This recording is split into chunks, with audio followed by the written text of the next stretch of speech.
It's the battle of the heavyweights for the PGCBL East crown. The second-seeded Stallions traveling up to the top team in the land, the Amsterdam Mohawks, and this one should be a good one. Both teams coming off of wins last night, and the Stallions are trying to do the unthinkable here tonight, Casey, and that's win in Shuttleworth Park. They got to do that if they want to make it to the championship tomorrow. Yeah, you mentioned that win in Shuttleworth Park. They've been unable to do so all season long. 0-5 against the Mohawks here at Shuttleworth Park.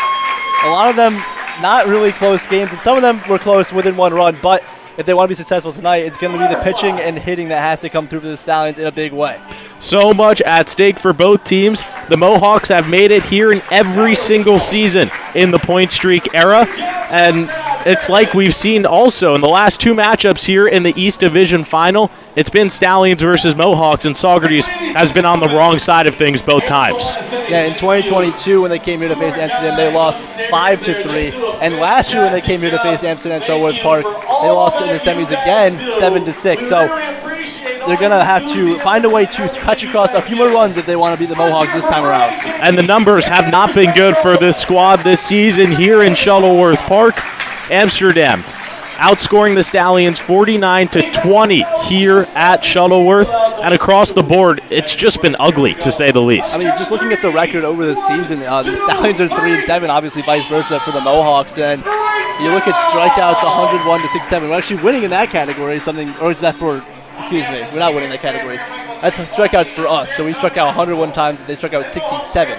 And then runs just speaks for itself, 41-75, and hits 59-106. The batting average is not even close when it comes to these two teams. They do have one of their best arms on the mound tonight, though, and that's Zach Morris. Saugerties hoping that he can guide them to the championship. Yeah, Zach Morris this year has been great for the Stallions. I mean, looking at his numbers right there, 10 2/3 innings pitched, only a .84 ERA. I mean, he's also been great against the Mohawks. He's come into play against them twice, pitching over 5 innings, and has not allowed an earned run yet to them. So why don't we take a quick glance now at the starting lineup here tonight for your Stallions as Mario Trivella steps into the box. It's going to be Trivella to lead things off. Then it's Fish in the 2-hole. Manley at the 3. Peyton Bonds back in action, just his 5th game of the season. He's cleaning up. Eddie Yaman, Andrew Amato, Justin Ford, and then Ryan Resio, Josh Blackmore, Mike Cuello to round things out here in the PGCBL East Division Final, and they'll be going against Justice Augusto. Stallions versus Mohawks for one last time this season. First pitch from Augusto finds the zone for strike 1. Justice Augusto this year for the Mohawks.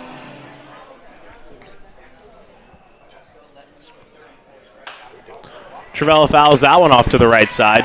It's an 0-2 count. Trivella last night 1 for 4, had the RBI double that sparked this team in the bottom half of the 8th to mount the comeback against the Mohawk Valley Diamond Dogs. Stallions would end up winning that one 5-4. Yeah, so this year for the Mohawks, Justice Augusto has a 3-1 record. He's appeared in 10 games, 7 of those were started. 33 2/3 innings pitched, has 34 strikeouts. He's given up 25 walks and 29 hits, and has an ERA of 4.54. Trivella cut on and missed for out number 1 here in the top of the first. And Casey, we mention it over and over and over again. When you play at this ballpark, you either need to start hot or the pitching really needs to back you up, especially in playoff time. Yeah, definitely the pitching is going to be a big factor for the Stallions here tonight. We've talked about it almost, it seems like every time they play the Mohawks, there's that one inning that the Stallions really scratch their heads over. So tonight, really have to limit that inning if it does come around.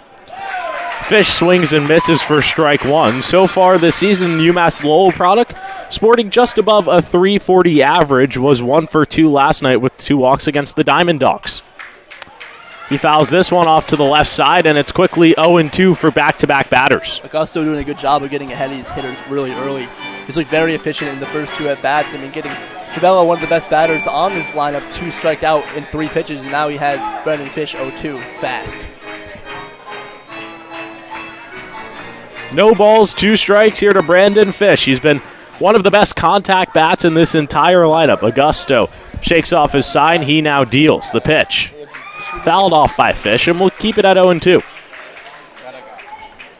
stakes as high as ever here tonight. Stallions trying to reach the PGCBL championship for the first time since 2021. Would be just their second time ever making it to the finals. The 0-2. Misses on the outside. It's a called strike three. Late strike three call right there. And there's quickly 2 down off back-to-back strikeouts from Justice Augusto. Yeah, very fast start for Justice Augusto. 2 strikeouts in a row to start the game, and both of them in very heavily favored pitchers' counts. Not what you want to see early on for the Stallions. Nate Manley will be next with 2 outs here in the top of the first.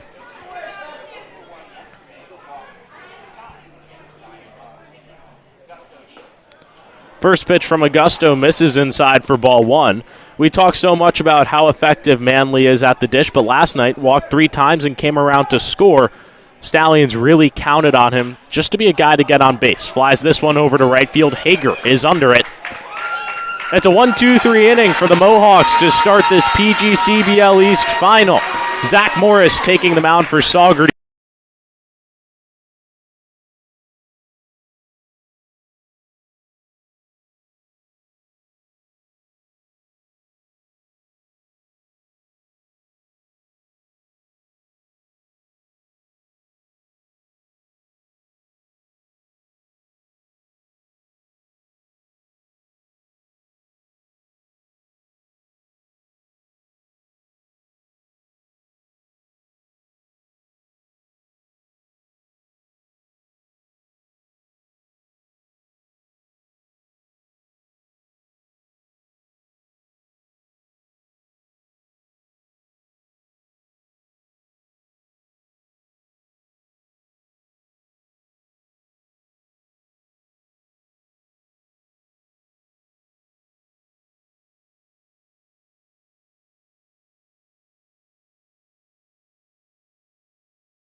Bottom half of the first here at Shuttleworth Park. Time to take a look at the Amsterdam Mohawks starting lineup here tonight. Javar Williams will start things off per usual. Then it's going to be Jackson Natilli in the 2-hole. Then it's the 1-2 punch of Evan Hager and Cade Ladahoff. Jimmy Dion, the extra hitter tonight. Then it's Drake DiGiorno. Rob Rispoli over at short. Tyler Figueroa in there at the 8-hole. Liam Wilson and Sebastian Harden out in left. And we've mentioned it once before. Time to bring it up again. Zach Morris on the mound for the Stallions. He has the best ERA out of the entire staff. Yeah, definitely. He's played in 6 games for the Stallions this year. He started 2 of those, and that ERA really stands out. .84 for him. He also has 1 save in the year in 10 2/3 innings pitched. He's got 16 strikeouts. He's given up 2 walks, and he's given up 8 hits. Yeah, he's been amazing so far this season for the Stallions. We'll see if he'll be effective. We know that Williams really turns it on when he's on the mound. Last time out, 5 strikeouts against the Albany Baseball Club. Stallions are searching for that type of success once again here this season. Morris used to pitching weekends at Texas Christian University, playing in the Big 12. Head coach Colin Martin hoping that big-time experience can lead him to success here against the Mohawks.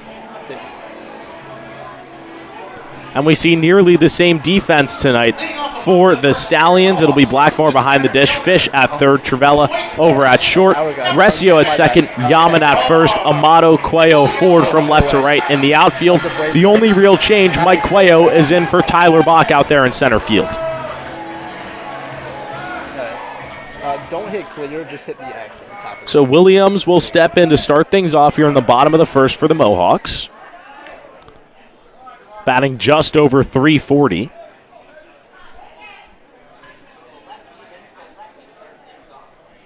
Here's the first pitch from Morris. That one's chopped foul for strike 1. Javar Williams played in the first Mohawks playoff game last night. He went 3 for 5 in that one. No shocker there. He's been amazing for the Mohawks all year long. He also brought in 2 RBIs. That was in a 16-1 win for the Mohawks yesterday over the Watertown Rapids. An absolute thrashing here at Shuttleworth Park. This one's hit over the glove of Fish into left field. It's a leadoff single for Javar Williams here in the bottom of the first. And Casey, we saw this last time. The Albany Baseball Club jumped all over Zach Morris early before he settled down. Number 24, Jackson Natilli will be next at the dish here for the Mohawks. Williams is at first. He's got dangerous speed. Blackmore and Morris need to keep a close eye on him over at first.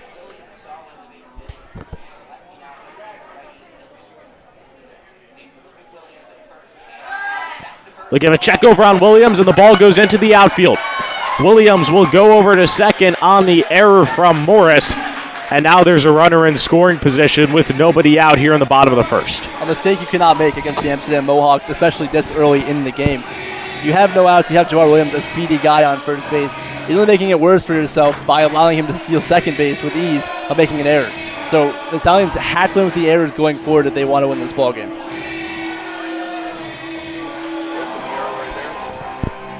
Natilli is still waiting on the first pitch. He's newly committed over to Michigan, I believe. Here's the pitch. That one's in there at the knees for strike one. Good pitch there from Zach Morris going inside there on Natilli to start off the at-bat. Really opens up the outer half of the plate in this at-bat.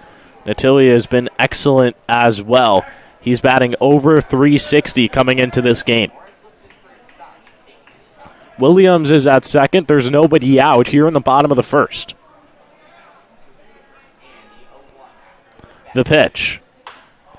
Hit foul to the right side. Crucial that Morris produces a strikeout here against Natilli to boost that confidence, especially with Williams at second. Yeah, it's a big out right now for Zach Morris. If he can get Natilli go down in strikes, it allows Morris to work without Williams advancing to third base, which is big because of his speed and because it's just a sacrifice fly opportunity. Morris steals. Misses down low. Blackmore does a nice job blocking. Counts 1-2. Solid crowd here tonight at Shuttleworth Park. Winner to the PGCBL Championship. That will be against the West Division winner, Elmira and Batavia, duking things out in the West tonight to see who they'll play from the winner of this matchup. 1-2. Fouled straight back, and the count stays at 1-2. You talked about that crowd here, Dan. It's nice to see some of the Saugerties Stallions fans appearing up here at Shuttleworth Park. Yeah, that's the first time we've seen that all season long. Yeah, a solid little section over on the left side of this ballpark, primarily with Stallions fans. And there's still not as many Mohawks fans here as you would think, because they don't have any of those promotional nights scheduled. While it's still active here at the ballpark, definitely not as packed as the last couple of times the Stallions have been up here. Morris comes set, now deals. Misses again in the dirt. This one gets by. And still waiting on the ruling. We saw the umpire call time there.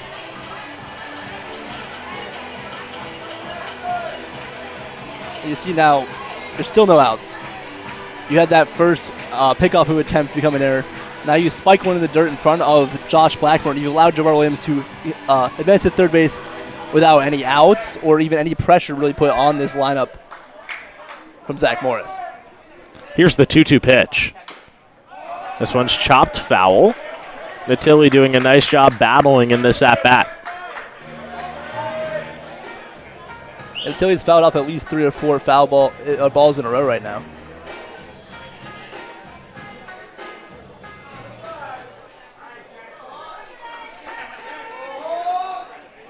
It's a 2-2 count. Williams is at third. There's nobody out here in the bottom of the first. This one's grounded over the right side. Resio will make the play. A run scores. It's 1-0 Mohawks. That's a great job by Jackson Natilli right there, just hitting it up the middle of the infield, and it allows Javar Williams to score with all that speed at third base. It's an RBI ground out for Jackson Natilli. Mohawks taking an early lead. the most important part now, Casey, is don't let anything more come across in this inning. Yeah, we talked about that, limiting the big inning. If Zach Morris wants to get into a groove tonight, he has to shut down the Mohawks lineup for the rest of this first inning and going forward.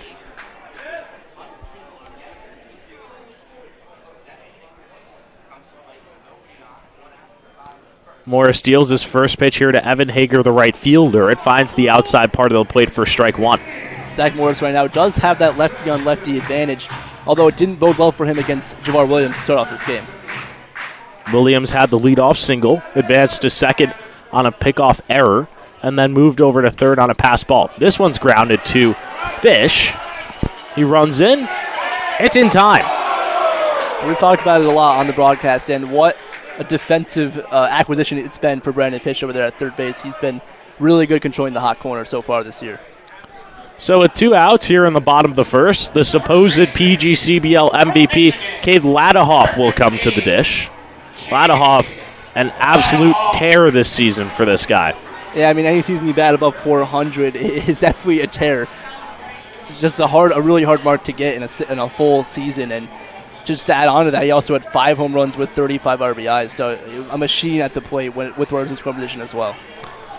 Important that the Stallions keep the Mohawk lead at 1 here in the bottom of the first, especially with Peyton Bonds, Eddie Yaman, and Andrew Amato coming up.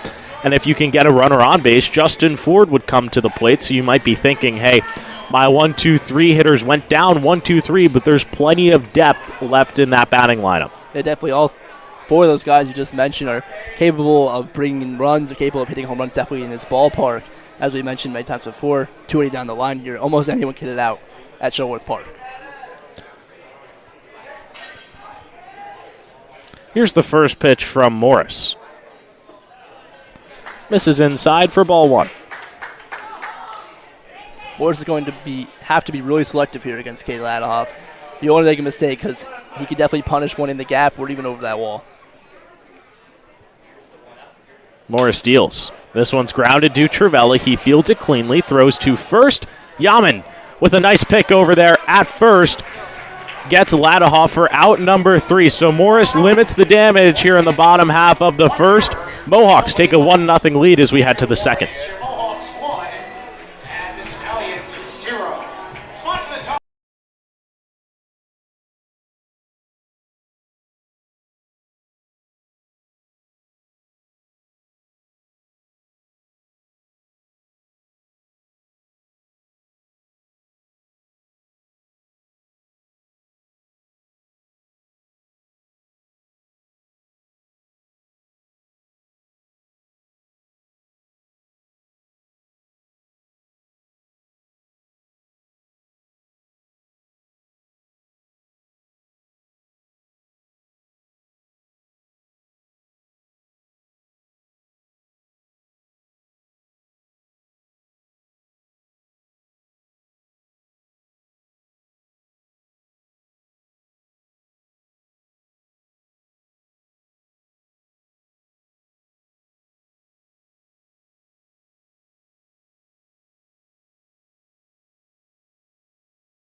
Of the second here at Shuttleworth Park, we take a look at the PGCBL playoff graphic. Both semifinals happening tonight, and Casey, the Stallions or Mohawks will get the winner of the West Division. Yeah, the West right now is between Batavia and Elmira out there in the West Division. 2 solid teams out there, but I do believe whoever advances from the East will take care of business in the championship final and go on to win the championship, of course.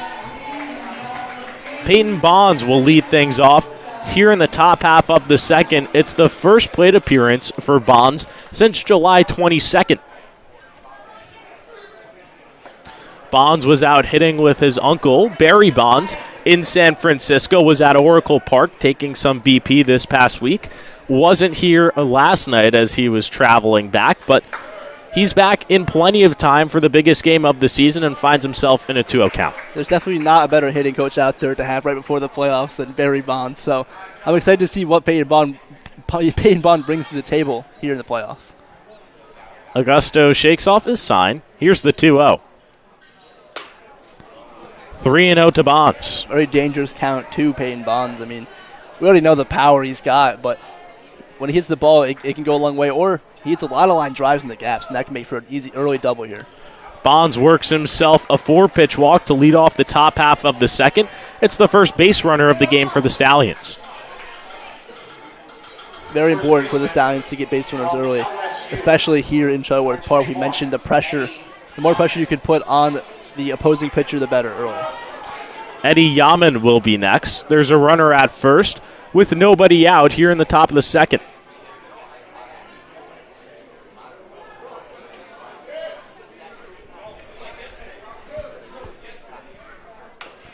Yaman chops this one right in front of Natilli. He will throw to first, a productive out number 1 for the Stallions here in the top of the second.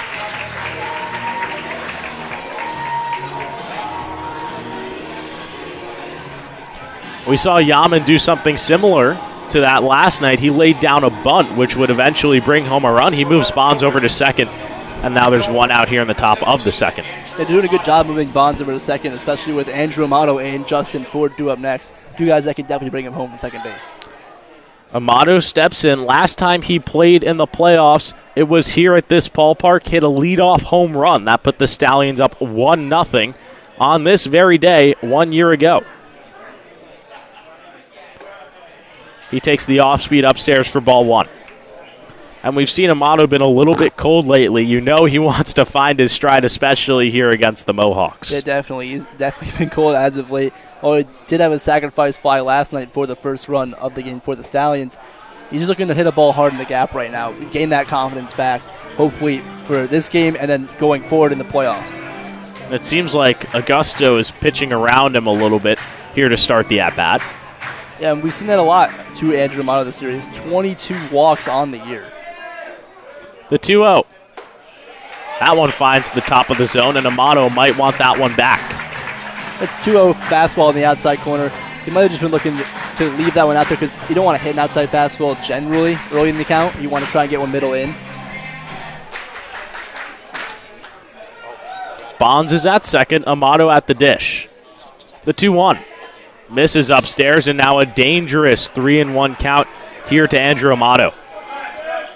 It's definitely a dangerous count here. I mean, Amato already having the advantage. He's lefty facing a righty pitcher, and we already know Amato has the power, of course, to hit one out or drive one in the gap and make this a tie ball game.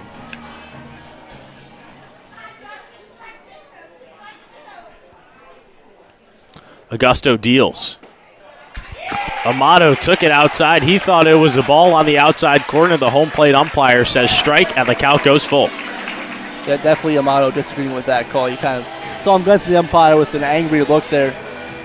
Hopefully he gets right back in this at-bat and can at least get on base. Bonds is at second. There's one out here in the top half of the second. Here's the payoff. Amato just fouls it off, and we'll keep it at 3-2.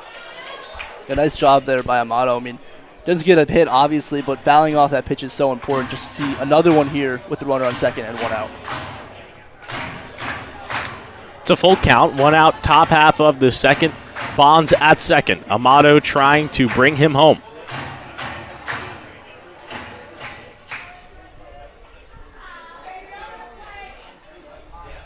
Here's the pitch. Amato hits this one into left field. Harden is going back. He's on the track. That one goes off the top of the wall. Bonds will pull into third. Amato is into second with a one-out double.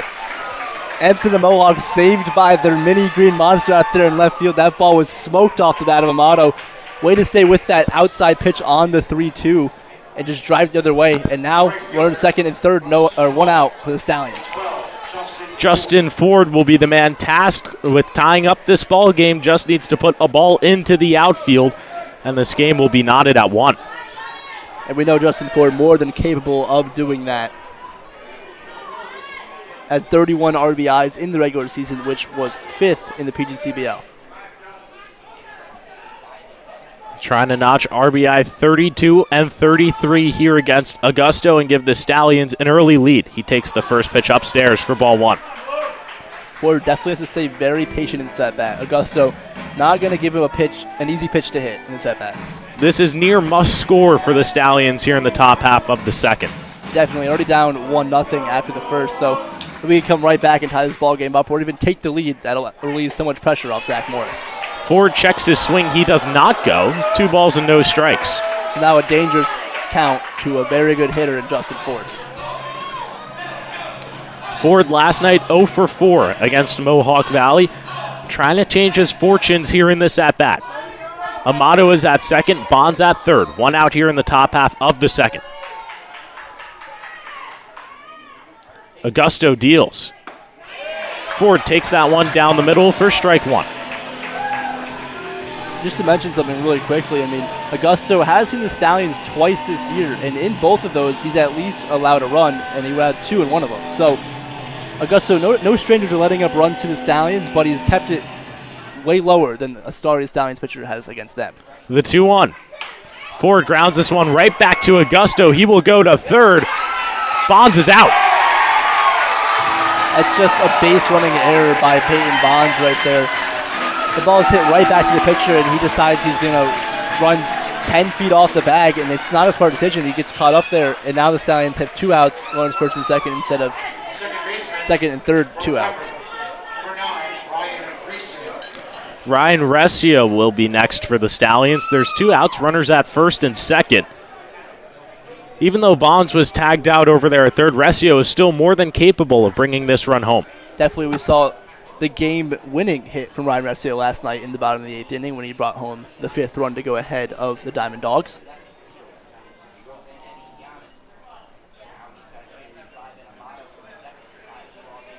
Runners are at first and second here with 2 outs.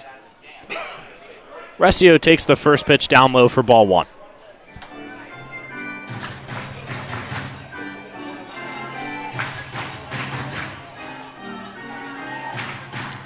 Stallions trying to knock this game at 1 here in the top half of the second. Chances are not going to come easy in this game. Must take them when possible.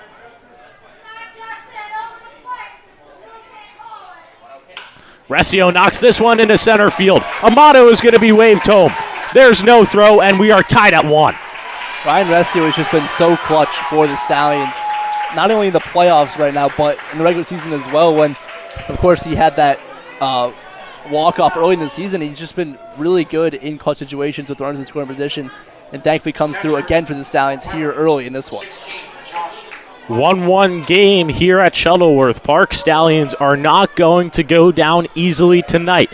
Josh Blackmore is next to the dish. There's still runners at first and second with 2 outs.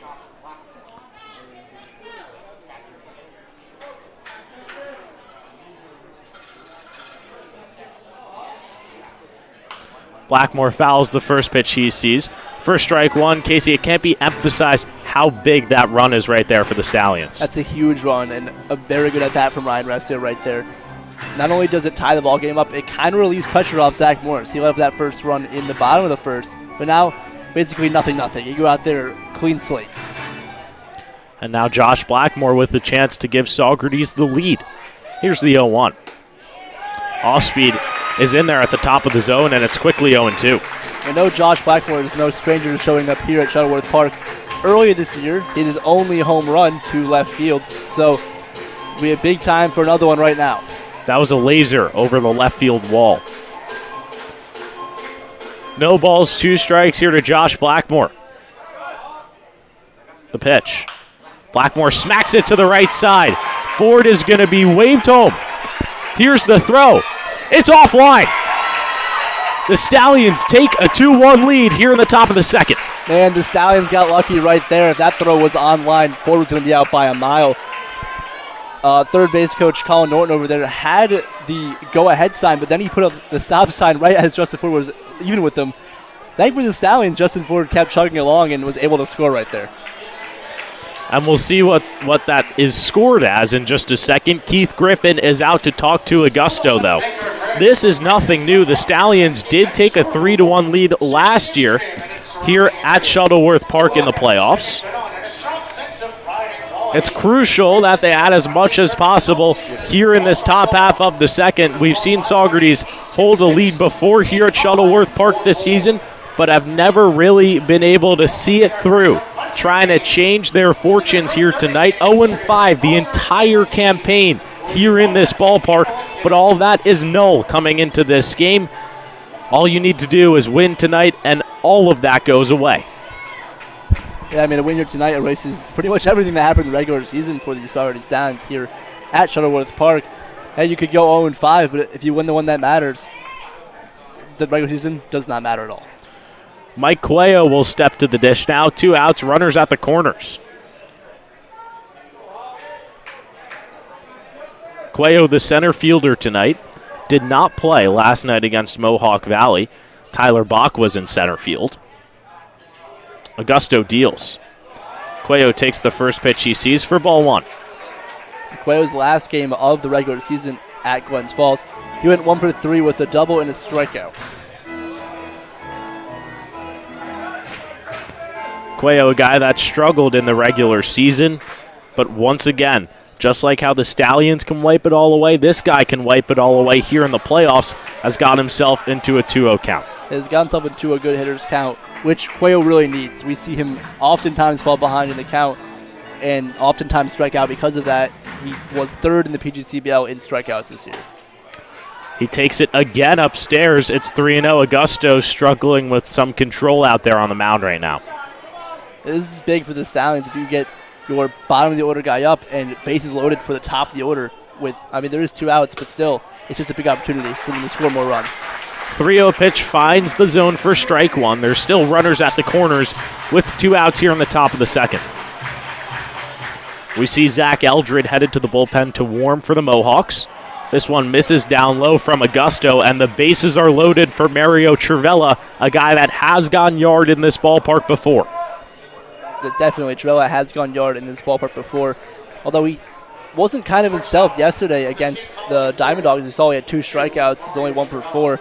Normally used to seeing Trivella at least on base twice in one game. He struck out on 4 pitches in his first at-bat. Bases are loaded with 2 outs here in the top half of the second. Stallions have plated 2, looking to add more.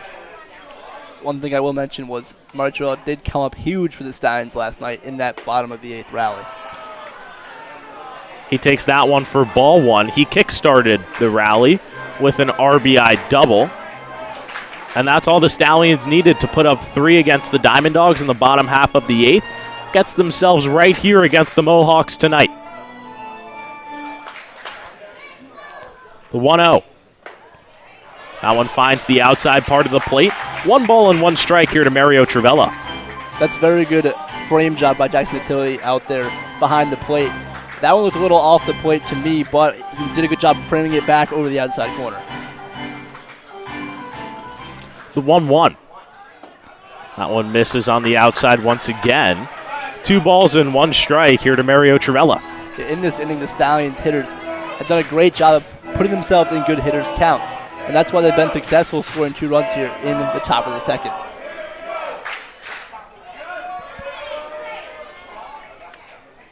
Bases are loaded. It's a 2-1 count. Augusto deals. Trivella lays off the off-speed, comes in at the top of the zone, not called for a strike. It's 3-1. Really just a bad pitch there from Augusto. He hung that curveball, but just too high for Mario Trivella to offer a swing at it so he can damage. Dangerous hitters count with the bases loaded here to Mario Trivella. That one finds the inside part of the plate, and the count goes full. Trivella threw his bat over to the dugout. He thought that one was a ball. Yeah, you saw Trivella kind of move his legs out of the way of that fastball, so I'm curious to know how inside it really was if the umpire is going to call it a strike. Full count, 2 outs, top half of the second. The bases are loaded. Augusto deals. Swing and a miss. He gets out of the jam. Stallions strand 3, but do take the lead. It's 2-1 as we head to the bottom of the second.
The last time the Stallions led here at Shuttleworth Park was over a month ago, June 26th. Since then, have not been able to be up on the Amsterdam Mohawks. Going to be interesting to see how this team plays with the league in this ballpark. Well, now if you're Zach Morris coming out for the second inning of work here, you have a little bit of pressure off your shoulders. You now have a 1-run lead. You know your offense is going to be behind you in this game, showing it early. And, of course, already seen a couple of great defensive plays for the Stallions. So he can roll ground balls, he can get outs, he can hit fly balls, and they're going to be outs. Stallions has to be perfect. Put up 2 in that top half of the second. Could have been more. Stranded. The bases loaded. Yeah, definitely something you can look at, and something we've talked about all year long is runners left on base for the Stallions. If they want to win here tonight, they have to limit that going forward. Jimmy Dion will lead things off here in the bottom of the second. First pitch from Morris is fouled off for strike 1. You see Brandon Fish at third base playing a little bit of a shift there. He's really far from third. Deanna lefty, so it makes sense that Fish is shifted over a little bit. Here's the 0-1. A weak swing there from Dion, and it's quickly 0-2. If Zach Morris can start off this bottom second with a strikeout, it'll be huge for his confidence and going forward in this inning. Dion, a 400 hitter this year. That ranks second on the Mohawk squad, just behind Cade Ladahoff. This one's lined into center field for back-to-back innings. It's a leadoff single, and the Mohawks have a base runner with nobody out here in the bottom of the second. Right before he said that, you had that crazy stat of him batting 400, but not even being the best hitter on his team. That just shows you the depth of this line. Drake DiGiorno will be next here for the Mohawks. Dion is at first. There's nobody out here in the bottom of the second.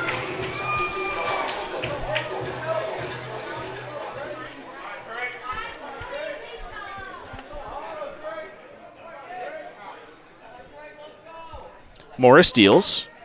That one misses on the outside part of the plate for ball 1. Josh Blackmore a little bit confused there as that pitch was being called as a strike up to this point. We saw it get called a strike a few times in this game so far, so if I'm behind the plate, I'm going to ask him, hey, where was that one, Blue? The 1-0. Hit to the right side, foul. It's 1-1. Seen Zach Morris filled the zone so far this game, and that's just really what he does on the mound. I mean, in the 10 2/3 innings he's pitched, he's only allowed 2 walks to opposing batters.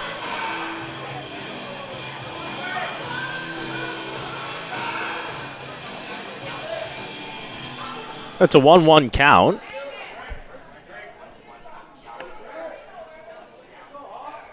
Here's the pitch. This one's hit over the head of Rescio. It goes into right field. Back-to-back singles for the Mohawks to start off this bottom of the second. Not a good sign to see if you're head coach Colin Martin right now. Zach Morris comes into this inning with the lead, and now he's allowed 2 singles in a row to start off this bottom of the second. So the Yukon product, Rob Rispoli, will be next. Runners are at first and second with nobody out here in the bottom of the second. Stallions bring the corners in. Saugerties leading by 1 early. Amsterdam with a chance to tie up this ball game right here, right now. Rispoli tries and lay down the bunt. He fouls it behind the plate for strike 1. Really just poor execution from Rob Rispoli right there at the dish. In a big scenario right now, you need to move those runners over for an easy sacrifice fly or even a ground ball that scores 2 runs in the hole. Yaman is in. Fish is in. They are expecting bunt. Runners are at first and second. Nobody out here in the bottom of the second. Morris steals. Rispoli lays down bunt. It's right in front of Blackmore. Yaman will field. Throw to first. And it goes off of Rescio's glove. Coming in to score is Dion. We are tied at 2. And now caught up in a rundown over there is Rispoli. He still hasn't been tagged out. And now coming home will be Dion. The throw home goes behind. And the Mohawks take the lead on a crazy play. And you would think out of all of that, it seemed like Rispoli was clearly out of the baseline over there at first.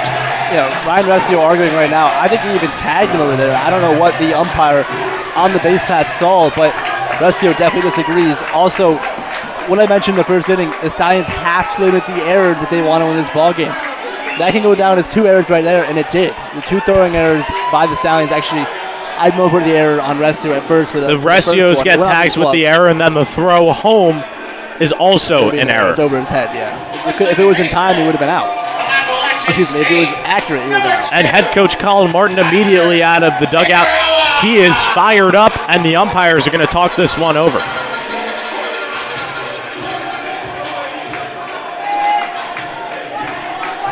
You rarely see that every day. A sac bunt, the ball goes into the outfield, and then chaos. And that's what the Mohawks do, is they generate chaos by putting runners on base, putting pressure on the defense, and that's what's happened here in the second inning. All the runners will be safe. The Mohawks take a 3-2 lead here in the bottom half of the second, and you knew that Amsterdam was going to respond immediately. This is a long game. It's going to be a long battle, but anytime you put runs on the board, the Mohawks are right there to tie you or take the lead. They do a good job at responding, and they have done a good job at responding to the Stallions' offense all year long. We've seen it game in and game out. So that'll go down as an E4 on the throw. So give another check. Yaman blocks that one. And you might have to correct me here, Casey, but I believe it was Resio that threw 2 home on that play. It was kind of confusing, to be honest with you. Resio, it looked like he had tagged out Robert Spoli, but then they're kind of just staring at each other. And then I think he threw it to Yaman at first and then threw it back to Trivella, but I could be wrong. I have no idea. It was very confusing to me watching that play. Either way, it's scored as 2 errors on the defense. One of them a confirmed E4. The other with a question mark. There's still nobody out here in the bottom of the second. And now after all of that, Zach Morris is down 2-0 to Tyler Figueroa at the plate. It's all about limiting the damage here against these Mohawks. Morris is struggling with his control right now. Dion and DiGiorno have come home to score in this inning, both unearned. 2 errors on the defense. Stallions have racked up 3 in this game through just a singular inning of play. The last thing Zach Morris has been out is to put that one is not called a strike. It just misses at the top of the zone. Yeah, I was going to say, the last thing we need is Tyler Figueroa to walk through the Stallions. Maybe time to think about getting somebody warm out there in the pen. It definitely, every pitcher should have a short leash tonight, especially against such a dangerous lineup like the Amsterdam Mohawks. You never know when they're going to string together hits or cause chaos like they just did. It's a 3-1 count here to Tyler Figueroa. He started off the season with the Mohawks, then took about a month-and-a-half hiatus, and it seems like Morris is in some pain here.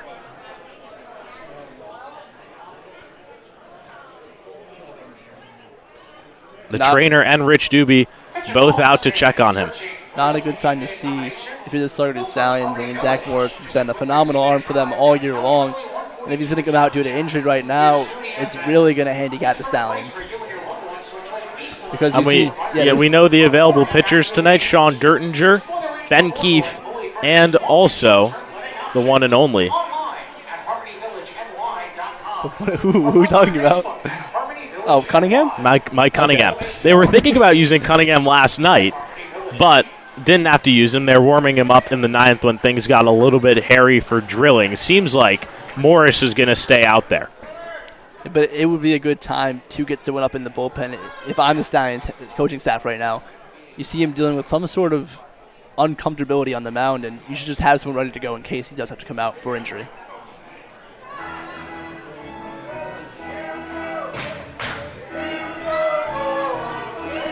Rispoli is at first, Figueroa at the plate.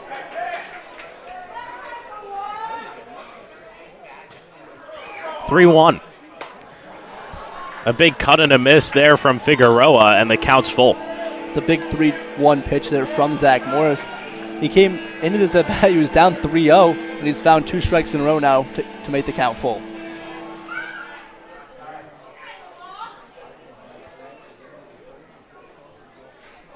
The payoff. They'll give a check over on Rispoli. They don't want him going anywhere. Count stays full.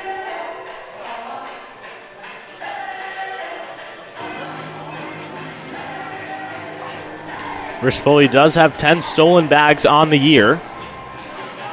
Will be a little bit difficult for him to go, especially against the lefty Morris. Here's the payoff. This one's hit out into right center field. Ford going back on it. He makes the play. 1 down here in the bottom of the second. Big out number 1 there for Zach Morris, especially after going down 3-0 to Tyler Figueroa in that at-bat. So now he has 1 out to work with and a man on first. Makes things a little more comfortable for him on the mound. Just need to stay in striking distance. That's the name of the game here tonight at Shuttleworth Park. Definitely. You just cannot let it get too out of hand. 2 runs in an inning is fine. Just can't have those innings where the 5 runs come across or 6 runs come across, because then it gets out of hands for the Stallions and they can't come back. And we've seen that on nearly a nightly basis. Every time that this team travels up here, there's that one blow-up inning where the Stallions let up 6, 7, 8 in a singular bottom half of an inning. And it kills all the momentum that this squad has. Yeah, we've seen pitchers like Liam Powell or Vinny Fusco fall victim to those innings, and those are 2 pitchers that have been dominant outside of those outings. First pitch to Liam Wilson, the DH tonight, misses outside for ball 1. Some sloppy defense has given the Mohawks the lead here in the bottom half of the second. Stallions held a 2-1 lead coming into this bottom of the second, but 2 errors on the defensive side has led the Mohawks to regain that advantage. The 1-0 runs in and hits Wilson. Something with Morris is wrong right now. He is not the dominant self that we've seen all season. Yeah, Morris, the guy we've seen rack up even, I think, 5 strikeouts in singular outings before. Yeah, his last outing, believe it or not, he had 5 strikeouts in 2 innings of work. So definitely not the same guy we're used to seeing. The last time he faced Amsterdam, he had 3 strikeouts against them and just 3 innings of work as well. So something definitely is wrong with Morris on the mound tonight. Runners are at first and second here for Sebastian Hardin, the left fielder. Morris deals. Fouled back for strike 1. I was a little confused there. I just saw that ball go right off of Blackmore's glove, and I was like, why is he not running after it? But it was foul tipped out of his glove. A 1 count. Rispoli is at second. Wilson at first. 1 out. The 0-1. Finds the zone for strike 2. It's a big out here for Zach Morris. Only 1 out for him right now, and he has runners on first and second. So if he can strike out Hardin at the plate, it really strands them without advancing them in the setback. Morris deals. This one's hit out into right center field. It's going to get down. Coming home to score is Rispoli. Held at third will be Wilson. It's an RBI single here for Sebastian Hardin, and the Mohawks lead at 4-2. We just knew Robert Spoy was going to score on that hit. We talked about the 10 stolen bases. He has a lot of speed out there on the base path, so good job from Sebastian Hardin to just go the other way with that outside fastball and bring home Robert Spoy to now extend the lead 4-2. Runners are at the corners with 1 out here in the bottom of the second for the leadoff man, Javar Williams.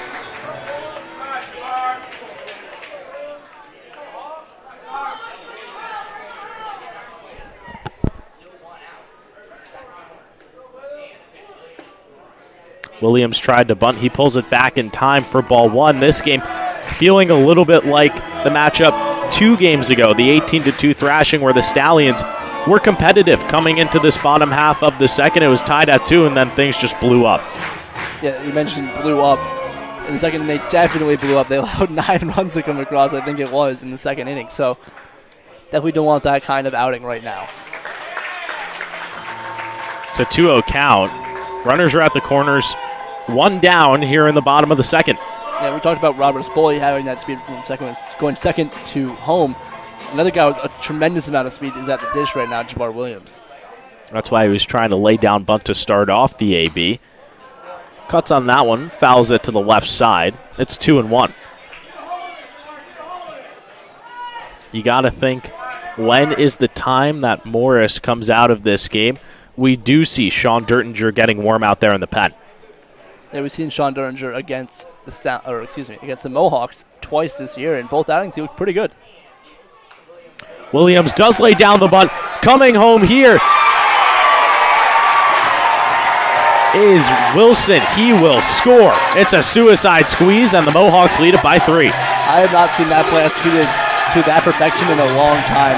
Really good job from both Jamar Williams and Liam Wilson on the base pass to bring across that run.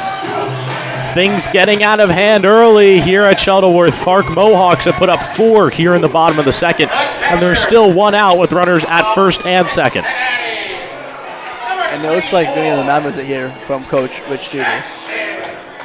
And it's just not the start that you want if you're Zach Morris and the Stallion squad here in Amsterdam tonight. You come in sporting that brilliant ERA of .84, and that number hasn't lived up to the billing.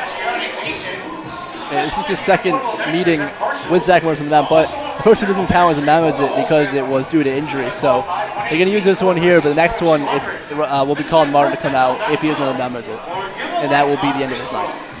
And now you look down the line in this game, Casey. We've seen the Stallions come back from 3 down here at Shuttleworth Park once before, but if you allow the Mohawks to get that 4th run, it could be a very, very, very hard mountain to climb. Definitely a very hard mountain to climb. I mean, you go back to the first game they had here at Shuttleworth Park in this season. They were down 4 going into the 9th. They did find a way to scratch across 3 runs and make it interesting, but they could not tie the ball game up and end up losing 8-7 in that one. We mention it every time you're here. You need one of 2 things.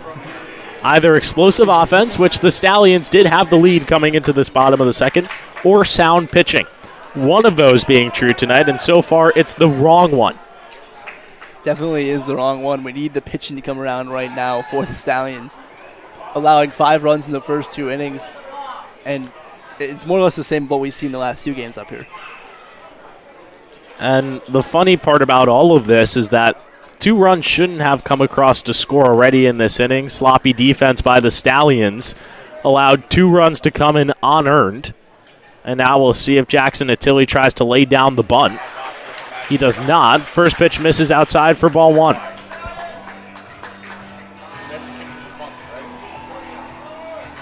Williams is over at first. Harden at second. 1 out here in the bottom of the second. Morris trying to keep this game within reach.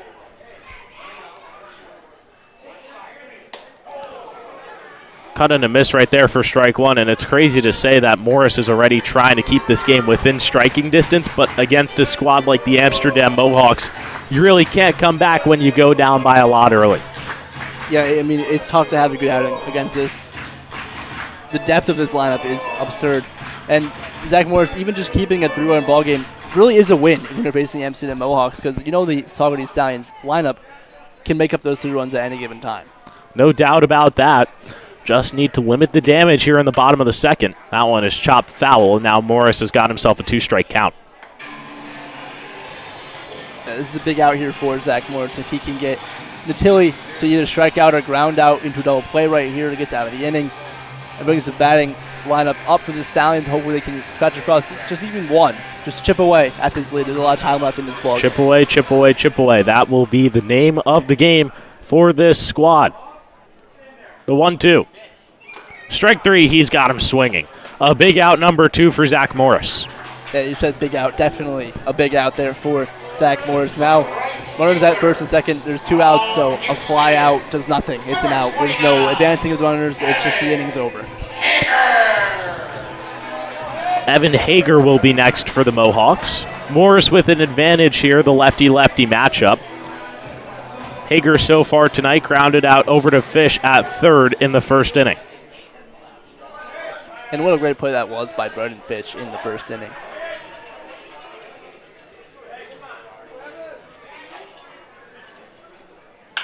This one's grounded over to Resio. He fields, throws to first. Morris limits the damage, keeps the Stallions within striking distance. Mohawks put up 4. They leave 2 on base. We head to the third. Amsterdam up by 3. Top of the third inning. This one.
The third here at Shuttleworth Park. Amsterdam putting up 4 in that bottom half of the second. And it's time for this lineup to get working, Casey. They're down by 3 runs right now. It's only the top of the third, though. So time is on their side, and we know the Stallions are more than capable of putting up 3 runs in a ball game. So right now, things have to get started with Brandon Fish. Number 36, Brandon Fish. Brandon Fish will start things off here in the top of the third.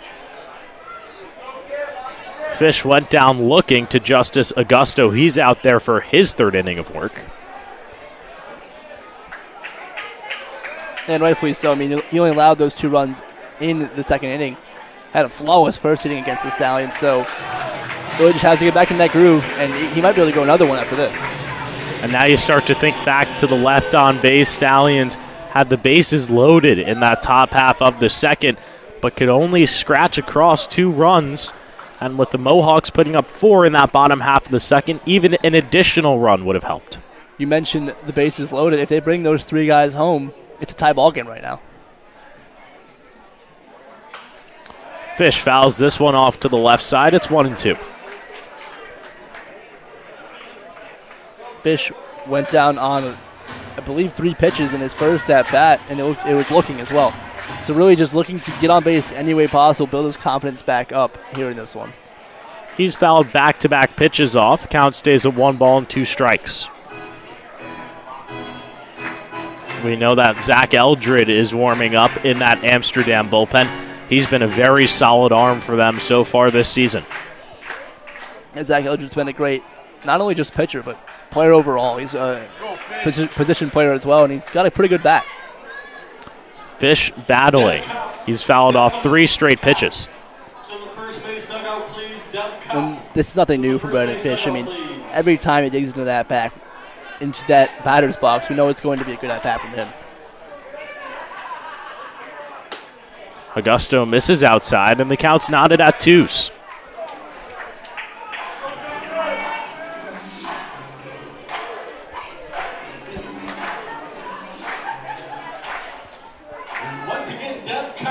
The 2-2 pitch. Fish pops it up to the left side. Going to be a tough play, and this one will go out of play. Fish has fouled off 4 straight balls. Fish has seen a lot of fastballs in this at-bat, but he's fouled off almost all of them. So I'm expecting a curveball here from Augusto, or just anything off speed, really. It's a 2-2 count. Stallions trailing by 3 here in the top half of the third. Need to pick it up. This game a single elimination postseason matchup. Winner goes on to the PGCBL championship. Loser goes home.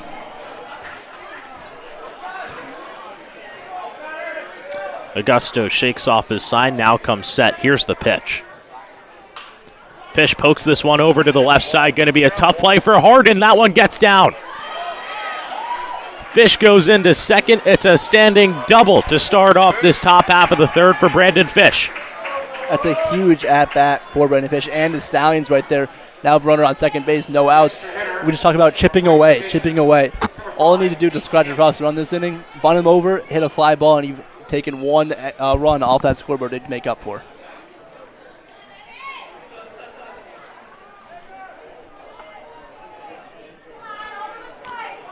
It'll be Nate Manley now for the Stallions. Fish is at second, nobody out here in the top of the third.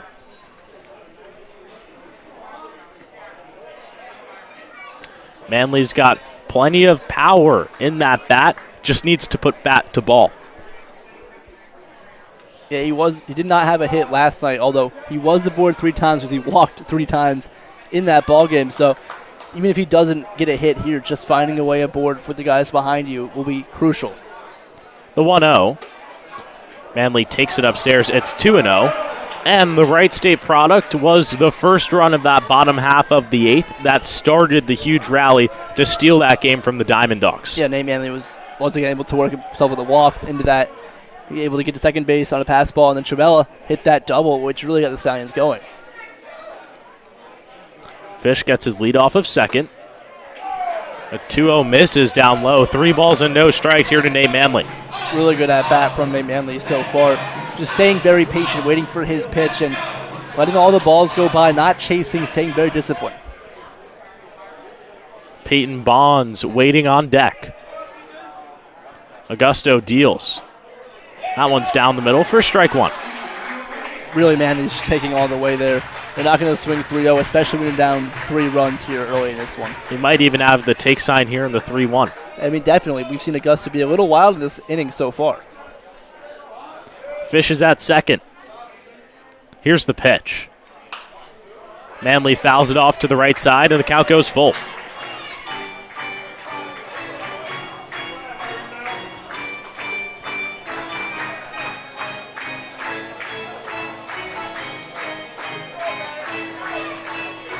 Full count, nobody out here on the top of the third. Brandon Fish at second. Augusto comes set. Now deals. Manley fouls it off to the right side. This at-bat seeming just like Brandon Fish's at-bat where he battled and eventually doubled to the left side. Definitely. The last 2 pitches from Augusto, both outside fastballs to Nate Manley. But he's done a good job of just protecting the plate and fouling him off.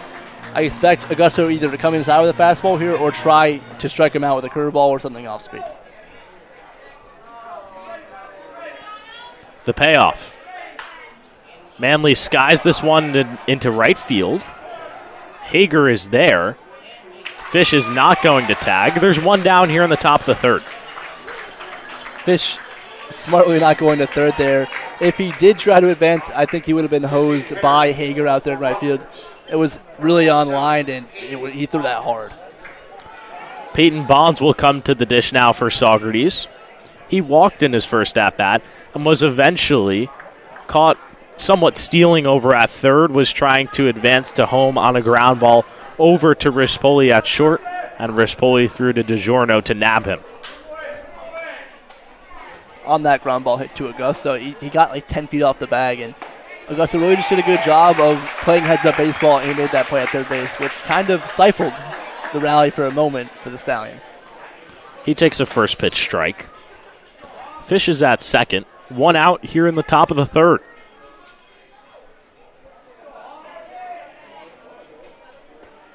Augusto deals. Bonds just flares this one over to second. Figueroa is there. And there's 2 outs here in the top of the third. Talk about wasted opportunities, leaving runners on base. To start off this inning with a Brandon Fish double, and the next 2 guys behind him, a weak fly out and a weak pop out. So Brandon Fish is unable to advance on both of those at-bats, and now they have 2 outs and they need a hit to bring him home. And you would even think maybe for Nate Manley, I understand he's the 3-hitter, but Fish at second, runs are going to come across very rarely in this game. Lay down a bunt. Yeah, even a bunt and a sacrifice fly, it's just 1 run, but it's only the 3rd inning. You can get 2 more runs in the rest of the game. Eddie Yaman at the dish. He's a former Mohawk himself. Started here in Amsterdam this season, played 2 games, that went to the Orleans Firebirds in the Cape Cod Baseball League for 20 games before coming here to Saugerties to finish out his summer season.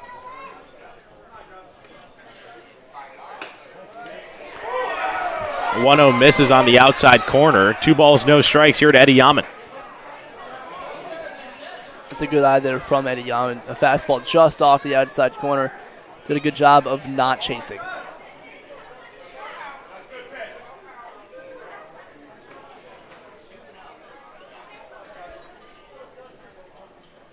The 2-0 pitch.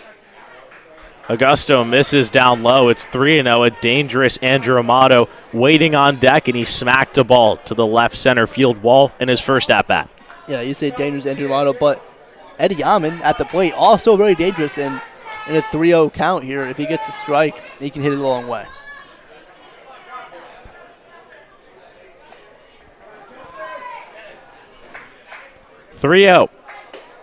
Yaman takes it upstairs for strike 1. That's a good 3-0 chase there from Eddie Yaman. Looks like a high fastball. Really just looking for something middle and lower to drive out of this ballpark. 3 balls, 1 strike here to Eddie Yaman. 2 outs. Brandon Fish at second.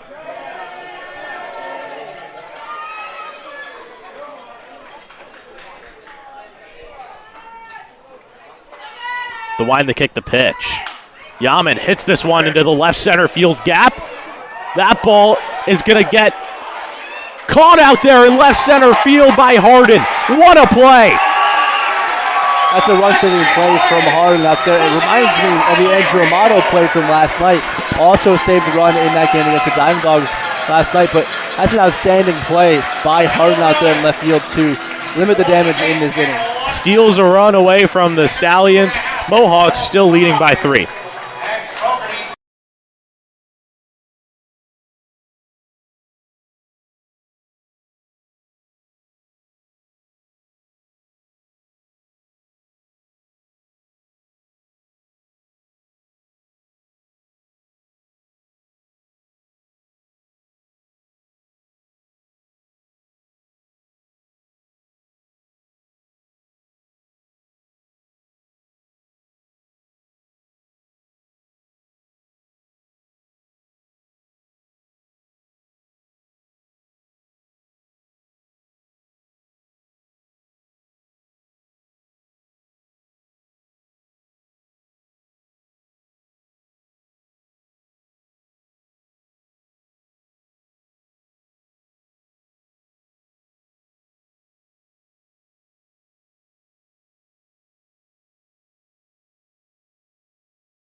Half of the third here at Shuttleworth Park, and we see the first pitching change of this ballgame. Sean Dertinger is on to relieve Zach Morris. Yeah, Dertinger for the Stallions this year has 23 and 2/3 innings pitched. He's got 11 strikeouts, 7 walks. He's given up 18 hits as well. Has an ERA sitting at 2.28, a record of 1-1, and that's all in 7 games, which he started all of them. So it's his first time in relief tonight, Dan. Morris leaves the game, 2 innings pitched, 5 hits, 5 runs, 3 of those being earned.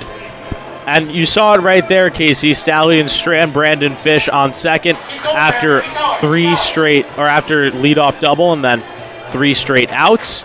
It's crucial that Sean Dertinger puts up a 0 right here. Yes, it is extremely crucial.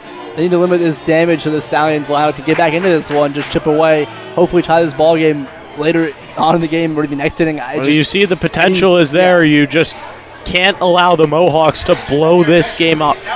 Definitely not. They cannot let this lead get out of hand if they want to come back in this ball game. Leading off the bottom of the third for your Mohawks is the first baseman from Michigan. Cade Ladahoff will lead things off here in the bottom of the third. He grounded out over to Trivella in the first.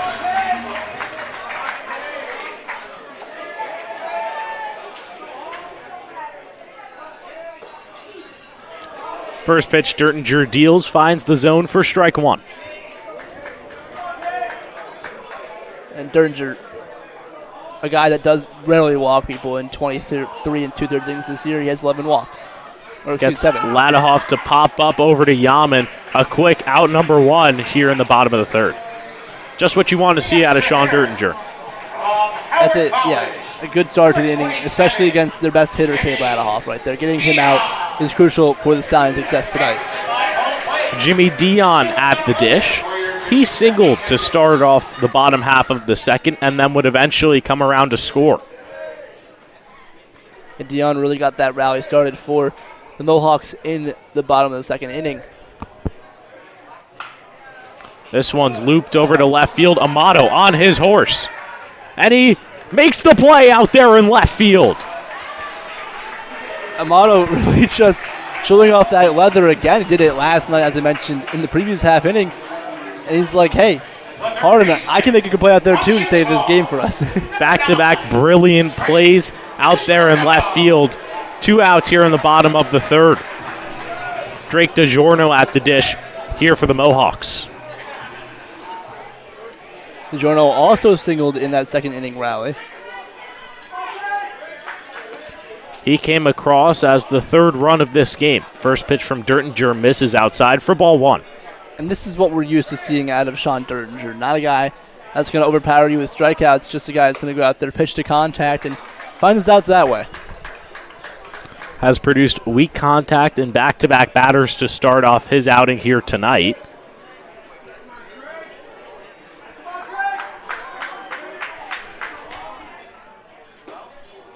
The 2-0 finds the zone for strike 1.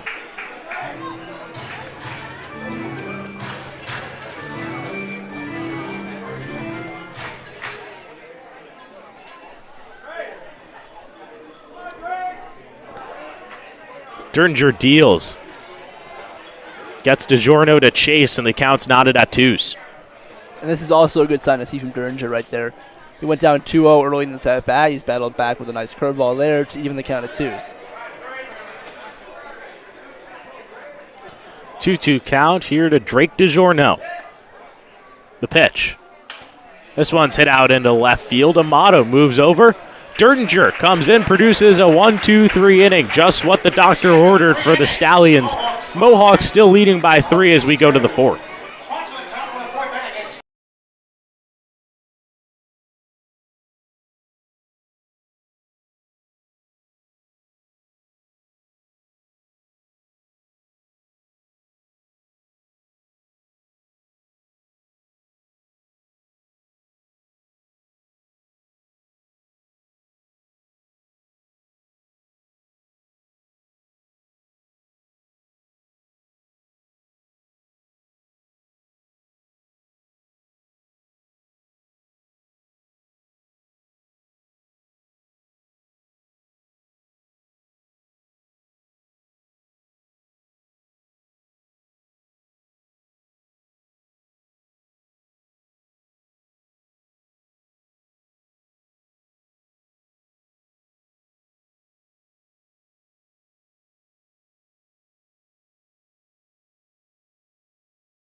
Top half of the 4th, we see the first Dallas Hot Wieners call to the bullpen for the Mohawks here tonight. Zach Eldred taking things over for Justice Augusto. Eldred this year for the Mohawks has appeared in 8 games. He started 5 of those. Has 24 in 2/3 innings pitched, 18 strikeouts. He's given up 13 walks and 19 hits and has an ERA sitting at 2.55. So a really good arm to bring in for the Mohawks here in the 4th inning. Augusto leaves the game 3 innings pitched, 4 hits, 2 earned runs, 2 walks, 3 strikeouts. Really only ran into trouble in that 2nd inning. Otherwise, very clean from him. Number 10, Zach. Definitely a pretty good clean besides that 2nd inning for him. He really just did his thing out there. Even though he allowed those 2 runs to come across, he got into a groove in the 1st, and he really settled down after that double in the 3rd inning. Time to attack for the Stallions. They have their 3 hottest bats due up. Andrew Amato, Justin Ford, and Ryan Resio. Definitely 3 guys you need up in the scenario right now. The Stallions need to just chip away, as we talked about earlier in the second inning or third inning. If they want to win this ballgame, they're not going to do it all in one inning, especially against such a great team like the Mohawks. They have to just find a way to get runners on base and just move them over, put pressure on the opposing pitchers. Amato will be the first batter that Eldred faces in his outing, and we go back to that first plate appearance for Andrew Amato. That ball nearly over the wall for him. Definitely. I mean, he'll take the double, but he definitely wanted that home run. I mean, we know last year, of course, led the PGCBL with home runs. He had 13, and obviously had a couple injuries this year, unable to reach that mark again, but we know he has the capability of being the MVP, of being the guy that's driving a lot of runs for any given ball team. Has the advantage here in the lefty-righty matchup to start off this top half of the 4th. First pitch from Eldred misses at the top of the zone for ball 1. And that's another key for the Stallions. They had to stay patient in the batter's box tonight. They can't be chasing a lot of pitches outside the zone if they want to have competitive at-bats. Amato takes that pitch at the knees. It's 1-1. It's a good take there, I think, from Amato, 1-0. The fastball definitely low and inside. It's just tough to drive, especially when you're not inspecting it. Eldred deals. Same pitch, same location, and it's quickly 1-2. Now Amato does have to protect the plate right now, 1-2. Cannot let another fastball go by on the inside.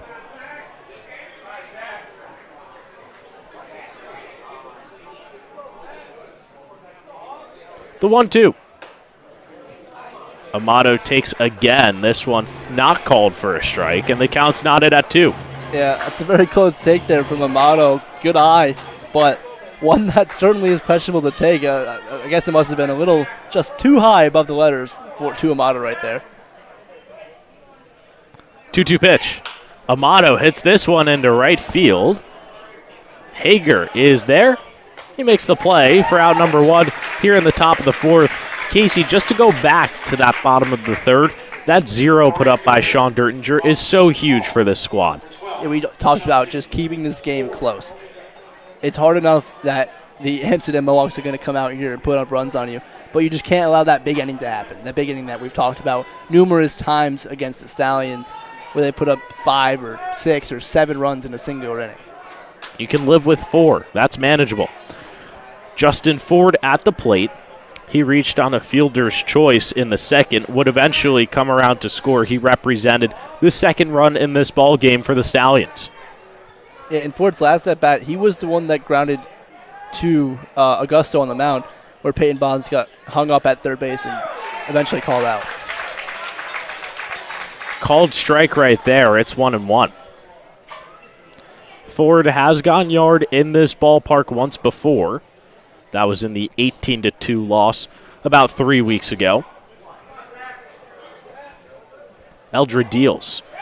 Ford chases on the outside. It's 1-2. Ford has been such a great hitter for the Stallions all year long, but he's kind of been slumping as of late, and it's not the right time for the Stallions. They need this bat in the lineup if they want to be successful against the Mohawks or any team, really. The 1-2. Ford just fights it off, and the count stays at 1-2 strikes. When the guy that led your team in RBIs is having a tough time at the plate, it makes it hard to score runs.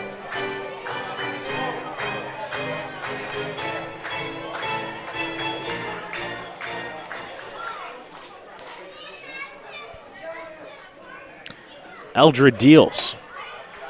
Misses up and away. It's 2-2. Not really competitive pitch there from Eldred on the mound, but Ford nonetheless doing a good job of laying off it. It's a 2-2 count here to Justin Ford. The wind to kick the pitch. Ford chases the off speed. He's down on strikes, and there's 2 down here in the top of the 4th. Yeah, unfortunately there for the Stallions. Best hitter goes down on strikes. He's over 2 tonight against a team they really need him. And Eldred dealt 2 off-speed pitches that were off the plate. Ford chased it. He could have had a walk in that at-bat. Yeah, definitely. If he just had more patience or more discipline in that at-bat, he could have been aboard with a walk, and hopefully Recio could have brought him home, but now he's just on the bench. Recio takes an off-speed pitch high and inside for ball 1. The Weber product had an RBI single in the second that plated the first run of this game for the Stallions. Yeah, we've talked about how clutch he's been for the Stallions, let alone in the first 2 games of the postseason. I mean, last night had that go-ahead single in the 8th and had that RBI single in the second, too. Eldred's off-speed working for him really well right now, getting a lot of swing and misses. I mean, especially to these righty hitters, it's so hard to hit that slider when it's just so effective and darting away from you. Eldred comes set. Now deals. Another pitch that's high and inside to Recio. It's 2-1. And I see what Eldred's trying to do right now on the mound. He's pitched 2 inside fastballs to Recio and 2 outside sliders. Really just doing a good job of pitch sequencing right there. Goes with the fastball. Recio slaps it over to Rispoli. He throws to first. Stallions go down 1-2-3 here in the top half of the 4th. Mohawks still leading by 3.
Bottom half of the 4th here at Shuttleworth Park. Stallions are still trailing by 3. Sean Dertinger did a very nice job in his first inning of work, produced a 1-2-3 bottom of the 3rd, and Stallions are looking for more of that stability here in the bottom of the 4th. That 1-2-3 inning from Sean Dertinger is the only 1-2-3 inning the Stallions pitching staff has had in this game so far. So very crucial for him to come in and slam the door going forward after that amazing start in this outing. Very important to keep this Mohawk lead at 3. Stallions know how to come back. They did it last night against the Mohawk Valley Diamond Dogs and have really been the comeback kings, if you will, all season. They know how to play from down. Definitely. We've seen it all year round, not even just against the Mohawk Valley Diamond Dogs, but against other teams in the PGCBL as well. They're no stranger to coming back, and they're no stranger to rallying at any given point. Rob Rispoli will lead things off here in the bottom half of the 4th. He takes a first pitch ball from Dertinger. We saw Dertinger produce weak contact to all 3 batters in that bottom half of the 3rd. Flyouts to first and then 2 over to left field. 1-1 count.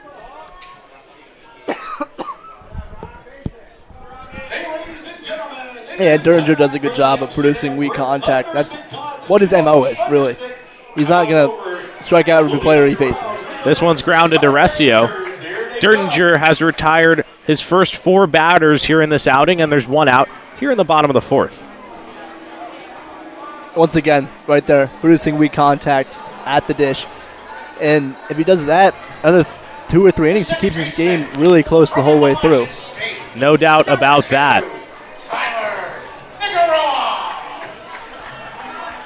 Tyler Figueroa is next.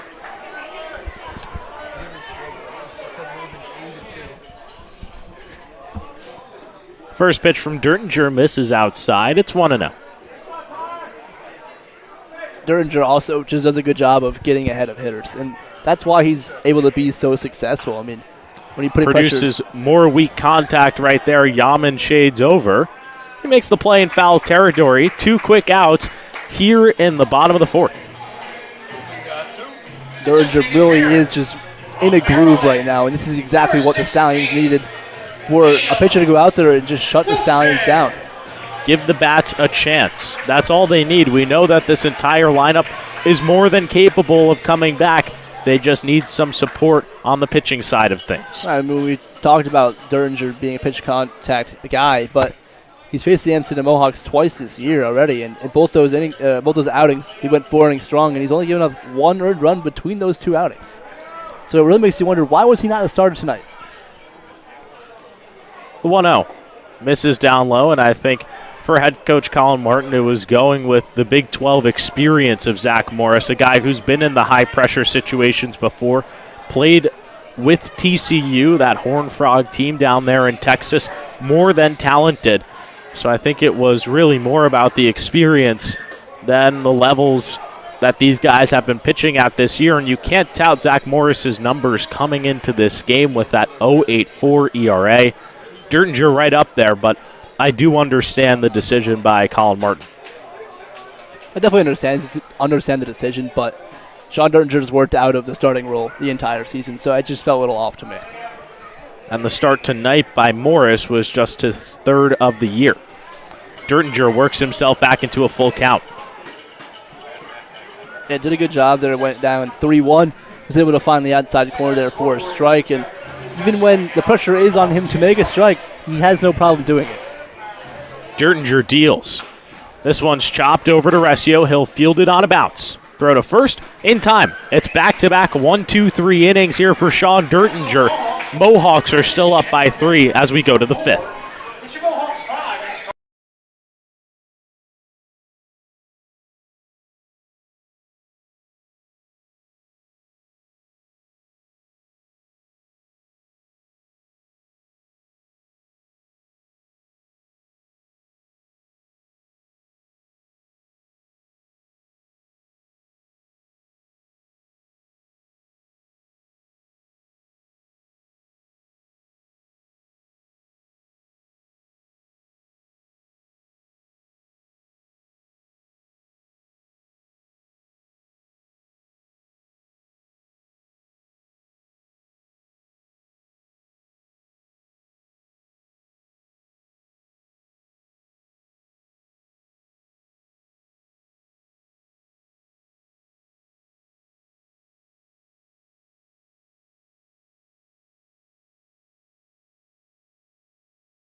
Top half of the 5th, Sean Derringer doing a great job out there on the mound. 6 straight batters, 6 straight outs for him between the 3rd and the 4th.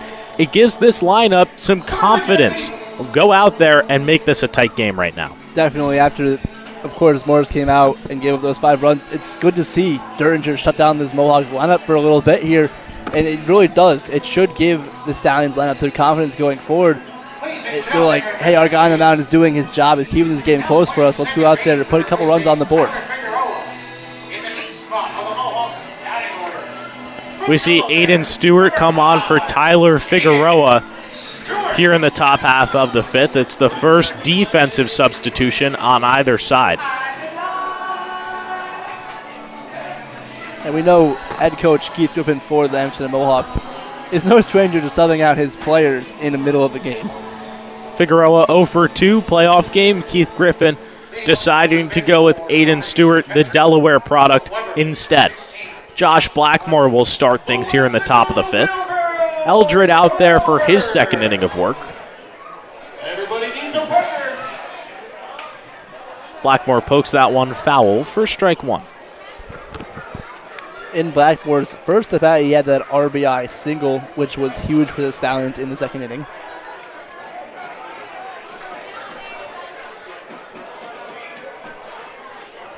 The 0-1. That one misses way outside for ball 1.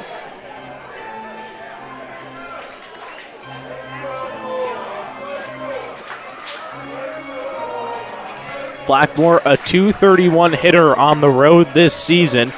Overall, .263. Needs to try and get himself on base to start off this top of the 5th. He smacks this one right back to Eldred. He gloves flip to first. Ladehoff makes the play. There's one down here in the top of the 5th. That's a risky flip there from Eldred on the mound. He almost missed the flip. Keith Ladehoff had to pick that one off the ground, which you rarely see on the flip play. Unfortunate for Blackmore right there. Hard ground ball, just hit it straight at the pitcher. With one out, Mike Cuello will step in. He walked in his first plate appearance.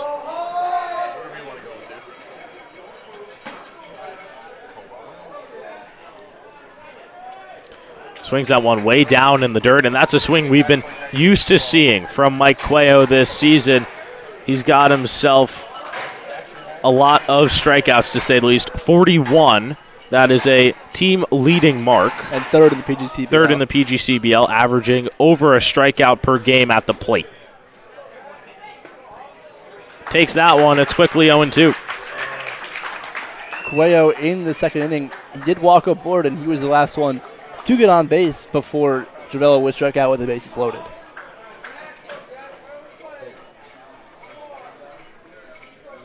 The 0-2 from Eldred. He bounces that one in front of the plate. It's 1-2.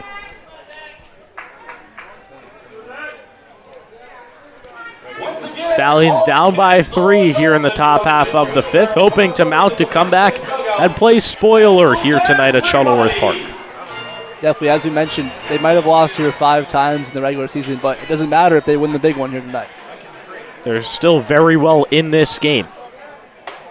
Cuello takes it outside. It's 2-2. Cuello did a good job right there, staying disciplined, not chasing the high fastball in the 1-2 count.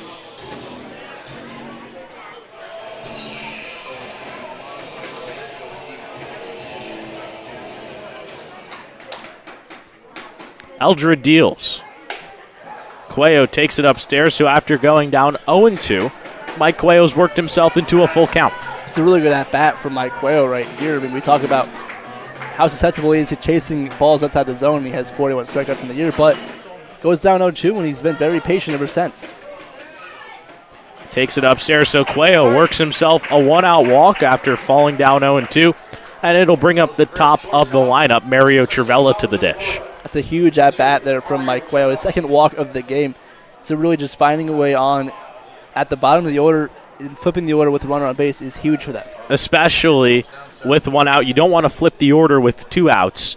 So it gives Mario Trivella a chance to allow the Stallions to scratch across another run. Yeah, it also gives Mario Trivella a chance to erase what he's done here tonight, which is not much, the 2 strikeouts he's had in the first and second inning. It's similar to how he started last night's game. Trivella would be 0 for 3 in his first 3 plate appearances before that RBI double. And that RBI double was huge. I mean, Trivella has been a great batter for the Stallions all year long. So, although he does have 2 strikeouts here tonight, I'm more than confident in his ability to get on base for the Stallions. He's been even better on the road, sporting a .310 away from Cantine Field. It's kind of odd to see that because we've seen the struggles with the Stallions away from home compared to at home. The records are really Jekyll and Hyde. Yeah, you mentioned that. The Stallions at home, 20-4 away from Cantine Field, 9-8-2 on the year.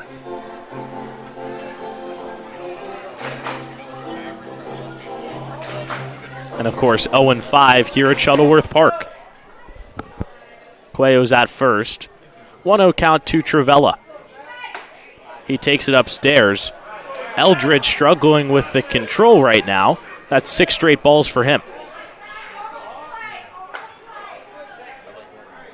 If Trivella can get aboard here with the walk, that's just going to boost his confidence, which he might need right now, already with 2 strikeouts in this one. And with Brendan Fish on deck, he already has a double in this one. So it could be a big inning for the Stallions if Trivella does get aboard.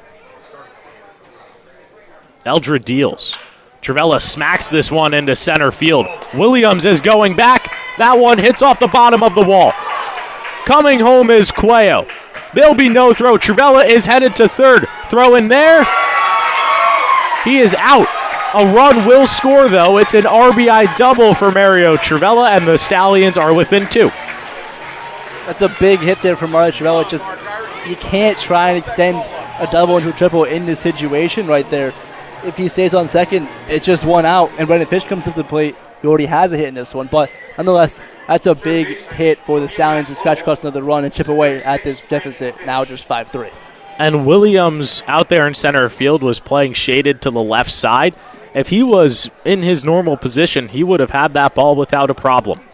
Absolutely. So Trivella doing a good job of taking that outside fastball the other way, and it really pays off for the Stallions here. Saugerties are within 2.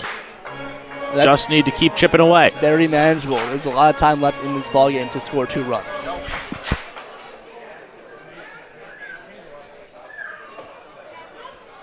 That one finds the outside part of the plate. 1-1 here to Brandon Fish. Just imagine the pressure difference for Eldridge on the mound right now. It could be 1 out, man on second, but it's going to now instead be 2 outs, no one on base. Just a completely different scenario. He chops this one up the middle right to Rispoli. He will throw to first. It's in time. Stallions get one back here in the top of the 5th. Amsterdam only leading by 2.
Dertinger back on the mound here in the bottom half of the 5th. Stallions drawing within 2. That's a big run right there for Saugerties to get one back in the 5th, especially with the way that Dertinger has been pitching to start off his outing. Yeah, ever since the 3rd inning, Dertinger has been dominant on the mound, and now the Stallions hitters getting into it, and if they can keep chipping away and Dertinger can keep limiting this Mohawk offense, this game's going to get really close really fast. Sebastian Harden will start things off here in the bottom of the 5th. Dertinger hasn't allowed a hit just yet, has retired 6 straight batters. Looking to replicate that same success here in the bottom of the 5th. He deals a first pitch strike. Dertinger did slip after that pitch, but he's all right. It's just the turf getting to his cleats, thankfully.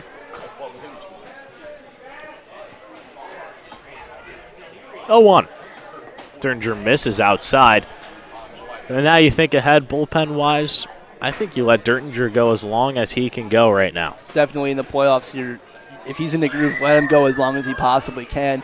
And then you have Ben Keefe and Mike Cunningham in the bullpen to back him up if he does need the help. Strike 2 called at the knees. 1 ball and 2 strikes here to Sebastian Harden. Dertinger deals. He misses outside. Harden, a member of the Coastal Alabama North baseball team. That's where head coach Keith Griffin coaches full year round. So brought Harden up here for the summer. As the 2-2 misses down low and the count goes full. Dertinger was in a 1-2 count. The last 2 have been waste pitches. A curveball on the outside corner right there, and then a curveball over the middle of the plate that just bounces almost on the plate. So 2 good waste pitches from Dertinger, but now has to dial the pitch to strike him out. The payoff misses down low. It's a leadoff walk to Sebastian Harden. And that's just rare to see from Sean Dertinger. We rarely see him walk people. Only had 7 walks in 23 and 2/3 innings coming into this outing. It'll be the top of the order here for the Mohawks. Javar Williams digging in.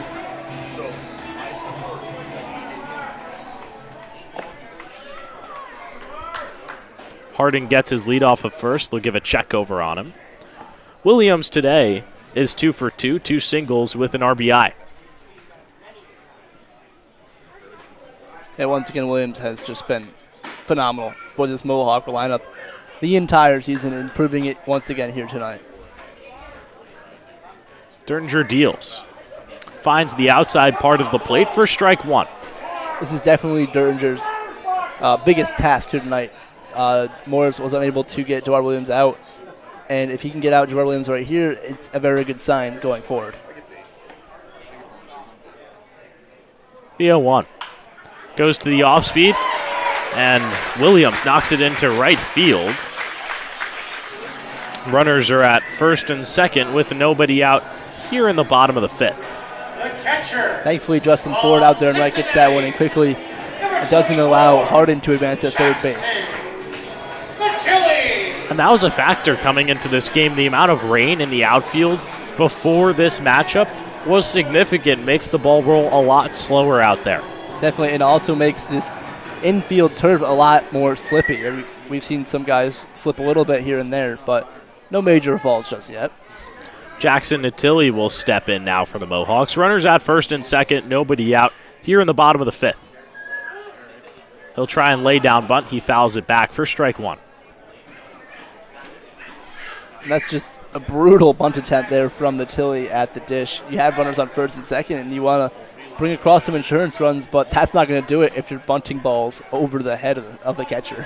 And for Dertinger, if you know that Natili is going to lay down the bunt, throw the high fastball and get him to pop it up. Definitely. If you can get him to pop it up, it won't allow Williams or Hardin to advance. And with one out, that's big if he gets that out.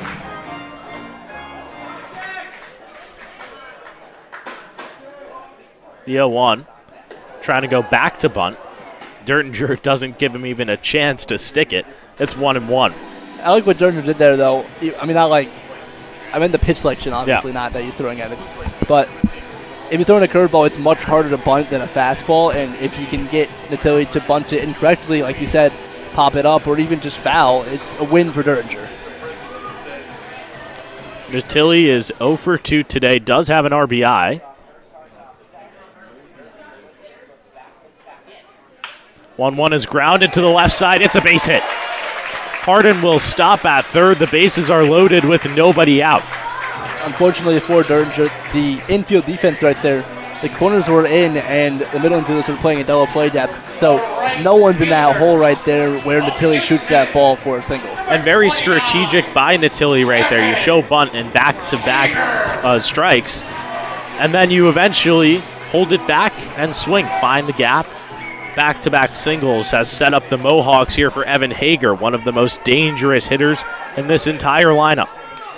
Definitely, and now if you're head coach Colin Martin, you might think about starting to get someone up in that bullpen because it looks like Dertinger's getting hit a little bit here in this top of the fifth.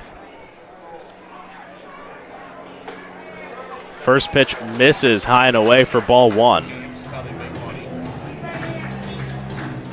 Hager against the Stallions this season comes in with a .448 batting average through 8 games. He's been a monster against this team. Really takes a strike right there. Label him the Stallion Killer if you wanted to right there. I mean, a .448 batting average against a team is well, the real Stallion Killer's waiting on deck. That's Cade Ladahoff. He's sporting a .455 against this squad. Well, I mean, Cade Ladahoff is sporting a .408 on the season, so it doesn't surprise me that he's batting .455 against the Stallions. The infield is in. The bases are loaded. This one is shot out into center field. Cleo goes back. This will score a run. Williams tags to third. Throw there is not in time. Mohawks extend the lead to 3. The Mohawks do get this run, but if you're Sean Dertinger, you get that first out of the inning, and now if you roll a good ground ball, you can get this inning with just one run coming across. If you're Dertinger, you can live with that, without a doubt. Definitely, especially if he gets that double play. But Cade Ladahoff will be next. It is a tough guy to turn 2 on for sure.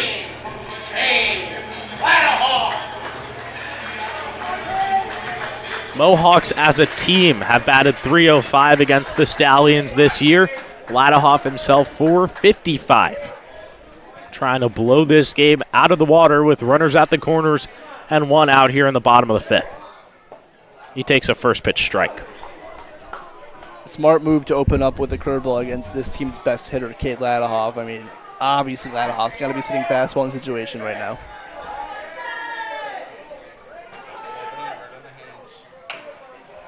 That one's chopped foul, and Dertinger now in a count where he can attack. It's 0-2. 2 straight curveballs to start off this at-bat to Cade Ladahoff, and both placed to perfection right there. Not allowing Cade Ladahoff to get extended and put that barrel on the ball. I mean, do you even go back to the fastball right here or go curveball again? Not. I would think he'd bury one in the dirt and try and get Ladahoff to swing and miss. They'll give a check at first over on Natilli. 1 run has come home to score here in the bottom of the 5th. Mohawks leading 6-3. Still lots of baseball left to go here at Shuttleworth Park tonight. I'll give another check over there on Natilli. It would make sense to put Natilli in motion, especially with Williams over at third. Yes, it definitely would.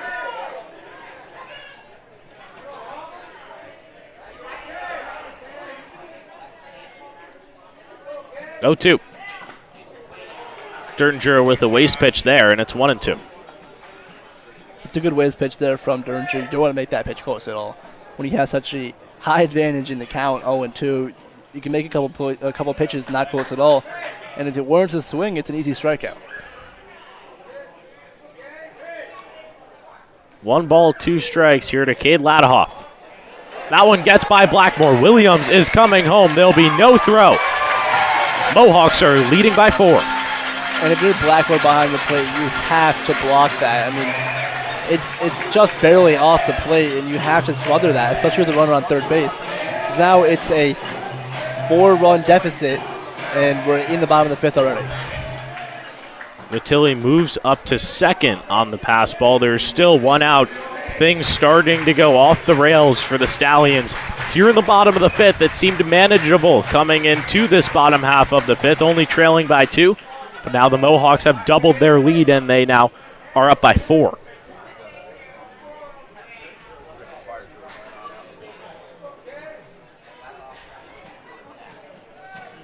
There's still no movement out there in the Stallions' pen. It looks like somebody's getting on the mound now out there in the bullpen. That would be Ben Keefe, the lefty. 2-2 runs inside on Ladahoff, and the count goes full. Definitely cannot walk Ladahoff aboard right here. You need this out to try and limit the damage here in the bottom of the 5th. It's been a lot of unforced errors in this game for Saugerties. 3 of the runs scored have been plated by errors. The payoff. Ladahoff fouls that one off to the left side. Thankfully, Dertinger was able to get Cade Ladahoff a hair early on that curveball, but if Ladahoff waited on that one, he might have sent that one out of the ballpark. It's a full count. 1 out here in the bottom of the 5th.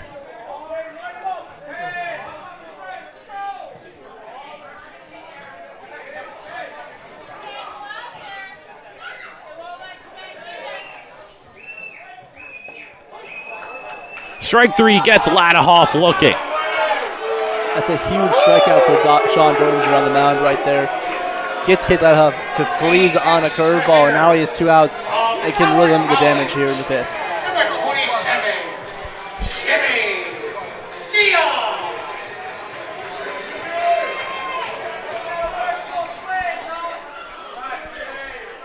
Jimmy Dion will be next. Natilli is still at second.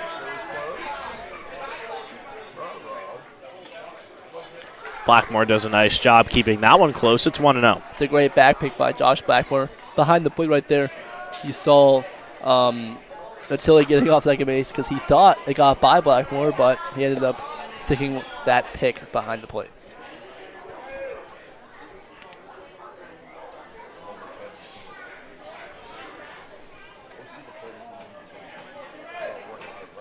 One-0.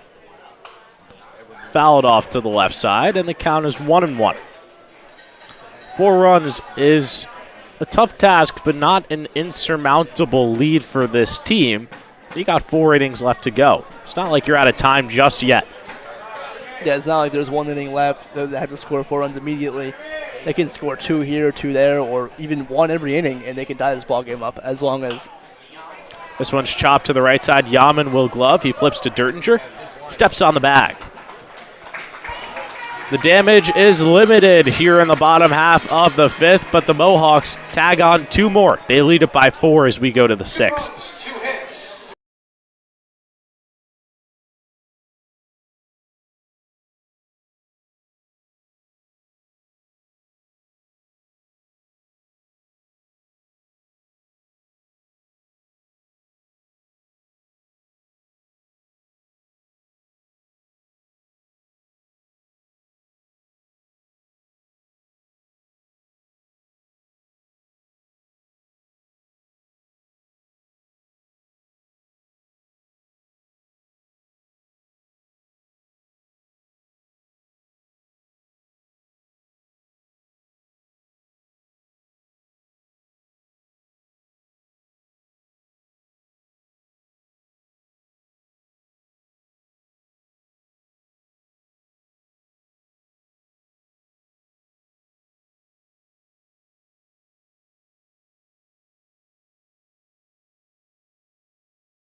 Down with you alongside Casey DeSell here in the Pack Hub broadcast booth, top half of the 6th. Casey, Colin Martin's going to get a little bit of a taste of his own medicine here. The Weber commit Jesse Kuzmic is on to pitch here in the top of the 6th. That'd be good for Colin Martin. You might know how he pitches, but Jesse Kuzmic this year for the Mohawks, he's appeared in 10 games. He started 1 of those, has 28 innings pitched, 24 strikeouts, given up 6 walks, 8 and 18 hits, has an ERA of 1.92 with a record of 2-0, and he also does have 2 saves. First batter he's going to face here in the top of the 6th is Nate Manley. Stallions are trailing by 4. Still lots of time left to go in this ball game. Manley takes it upstairs for ball 1. Eldred leaves the game. 2 innings pitched, a hit, an earned run, a walk, and a K. So a little bit of everything. Between Manley and Ford in this ballgame, the 2 guys that had the highest batting average in the regular season for the Stallions, they're 0 for 4 tonight. They have yet to get a hit for the Stallions. 7-1-1-8. Don't brag, Jack. It's not becoming. The 1-1. Manley flies this one out into center field. Williams is there. He makes the play. 1 down here in the top of the 6th.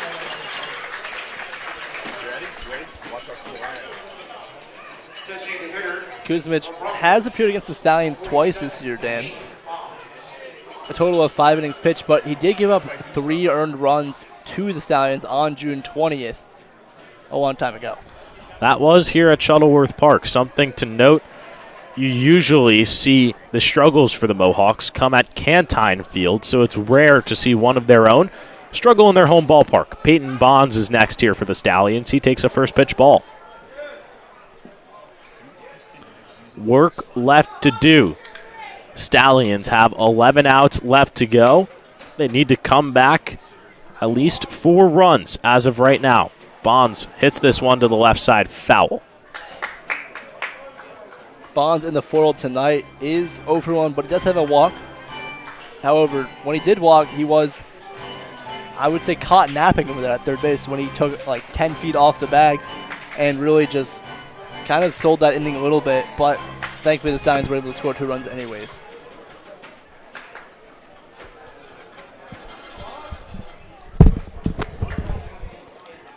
The 1-1 pitch to Bonds. He takes a fastball high and away for ball 2. Lots at stake here tonight. Winner going to the PGCBL Championship. Mohawks trying to get there for the 3rd straight year. Stallions trying to get there for the first time in 3 years. 2-1. Misses on the outside, and now anything down the middle for Bonds, he's going to let it fly. Definitely has the green light. We know Bonds has that power. He can drive one in the gap right now and start a Stallions rally here in the 6th. 3 balls, 1 strike. Here's the pitch. Bonds launches to left field. That one goes just foul. If it was 10 feet to the right, would have been a fair ball home run. Definitely got all of that one. Was just a hair early. If you as you mentioned, if you waited a little bit longer on that one, it would be 7-4 in this ballgame. Count goes full. Kuzmic deals. Bonds chases outside for strike 3. Uncharacteristic swing out of him. And there's 2 quick outs here in the top of the 6th. Definitely an uncharacteristic swing out of Peyton Bonds. I mean, does such a good job battling in that at-bat, and he stayed very disciplined throughout that at-bat until that final pitch right there. That fastball was decently far off the outside corner. The top 4 for the Stallions in this game, 2 for 11. That's not going to cut it here tonight. Eddie Yaman is next. He takes a first pitch ball. Eddie Yaman hit a scorching line drive in the top of the 3rd, but unfortunately Sebastian Harden out there and left made a great diving play to save a run in this ballgame. He went full on Superman to steal a run away from the Stallions. Kuzmic finds the zone. It's 1-1.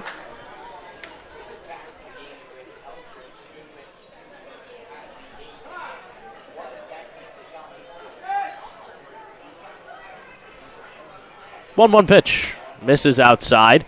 And you see Yaman in the 5-hole tonight. Amato at 6. Ford at 7. Resio down there at 8. It makes you think, hey, maybe these guys should have been a little bit higher to start off this game. It definitely does make you think that. I mean, between the top 3 guys in the order tonight, they only have 2 hits, and neither of them are coming on the score. And then top 4 is 2 for 11, as we mentioned. Yaman finds himself in a 2-2 count. If you go down to Yaman, 2 for 13 in your top 5.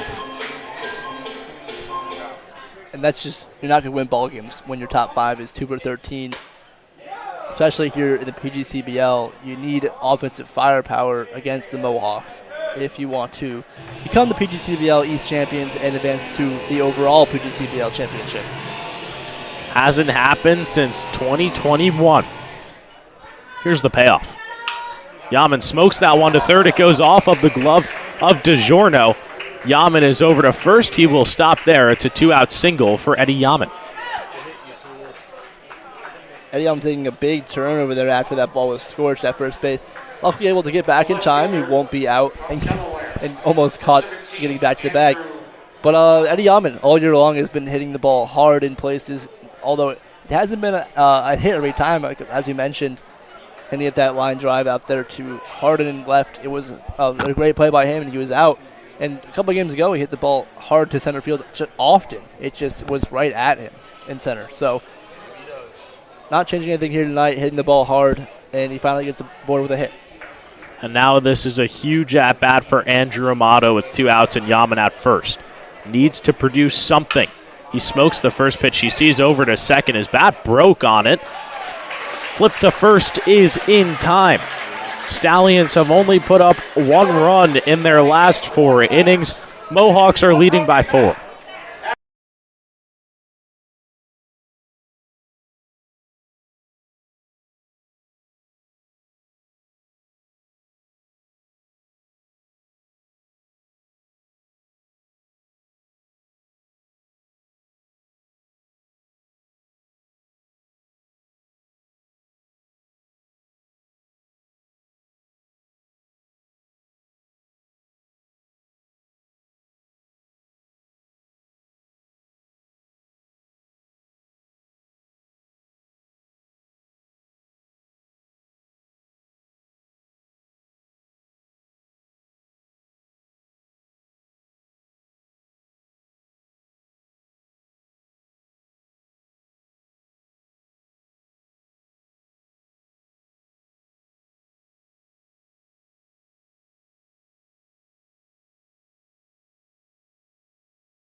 Bottom half of the 6th, Sean Dertinger comes out of this game. He deals 3 innings of 2-run ball, and the next pitcher up for Saugerties is Ben Keefe.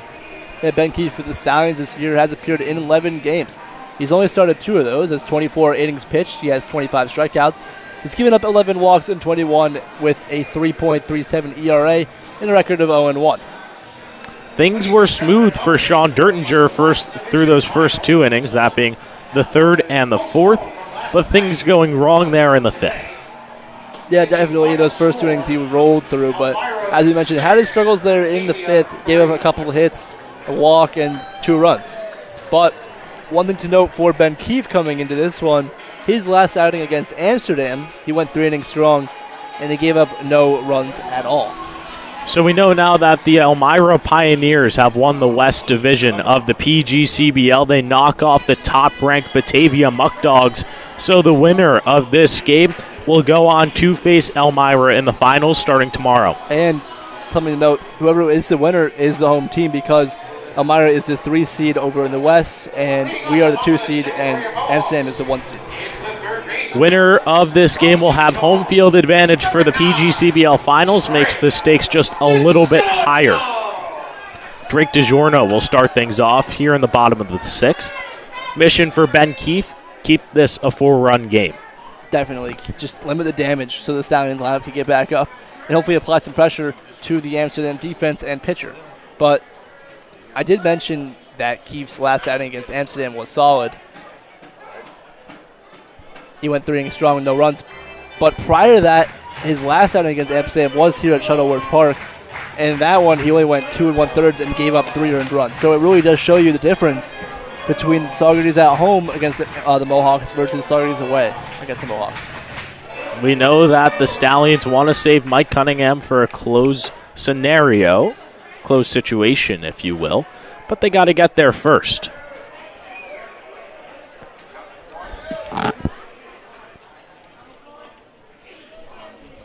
The 1-2.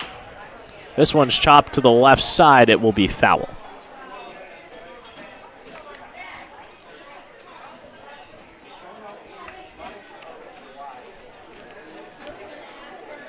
Even if Ben Keefe can just give the Stallions 2 scoreless innings on the mound, that's probably good enough for the Stallions to even just chip away a couple runs at this lead and make it very interesting going into the 8th inning.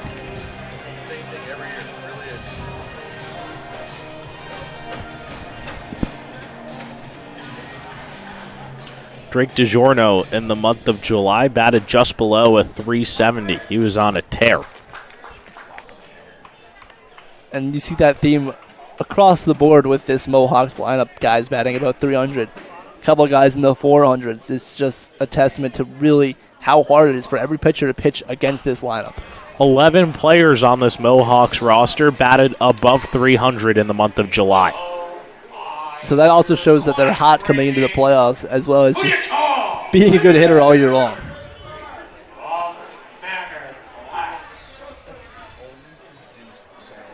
1-2. Keefe misses outside. It's 2-2. Keefe right now has to produce outs efficiently, does not want to have his defense out there for a long time, have them get tired, so when they come up to bat, it's harder for them. That one misses down at the knees. We've seen that called for a strike in this game, but the count goes full. Keefe really needing that called pitch called a strike right there. To Drake DiGiorno, it would have been a big out here in the 6th. No worry, he gets DiGiorno swinging for the first out of this bottom of the 6th. They keep doing a good job of keeping a short memory right there, erasing that should-be strike from his head and going to the next one. The shortstop from Utah, number 1. Rob Rispoli is next for the Mohawks. He's 0 for 2 tonight. He reached on that E4 earlier by Ryan Resio, which would plate 2 runs. There were 2 errors on that singular play from Saugerties. It allowed 2 runs to score for the Mohawks. Yeah, that E4 where Eddie Yaman threw the ball pretty much perfectly at Resio at first base. It just went off his glove. And then you mentioned those 2 runs coming across the score. And I have to mention that second one only scored because of Robert's bully smart base running. He didn't occupy second base. until that run came across the score for the Mohawks. He stayed right next to it so they could make the play a little more chaotic. Rispoli thought about bunting right there. He pulls it back. It's a 1-1 count.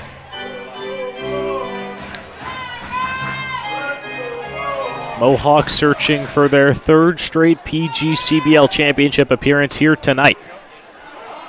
Keith deals a strike, and it's 1-2. Keith close to getting another strikeout here against Robert Spoli after getting DeJourno go down strikes as well.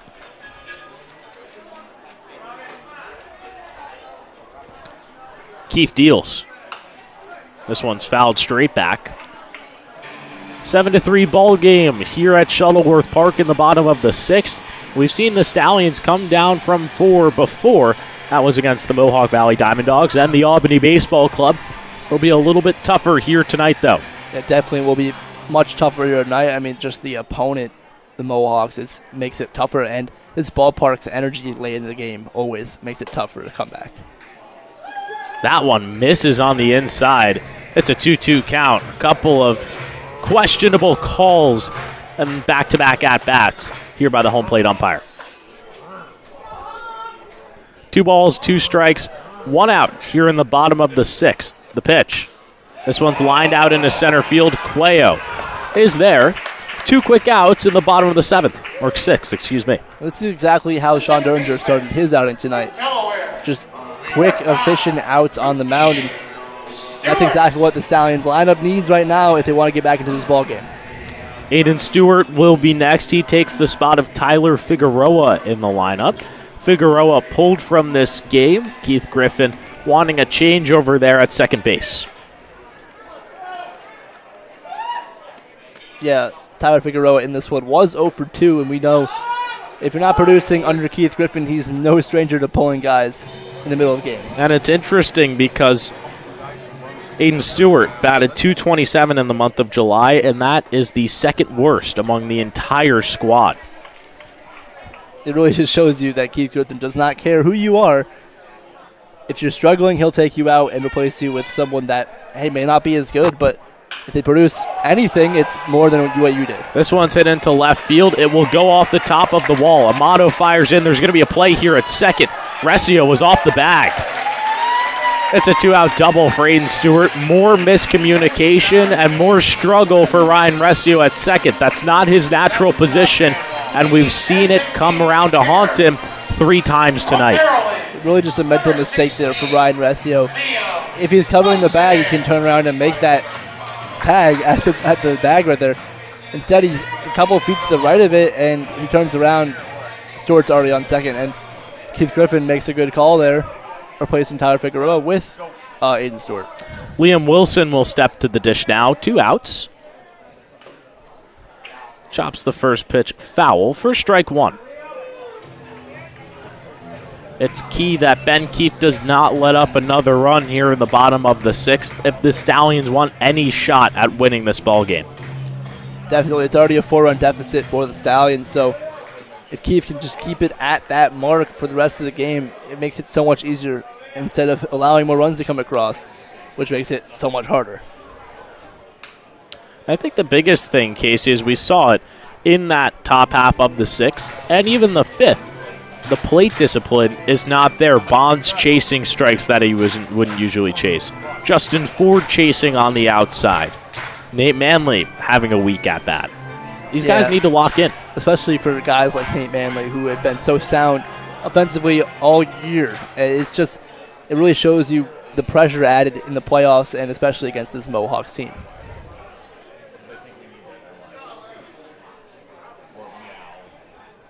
.0-2 pitch.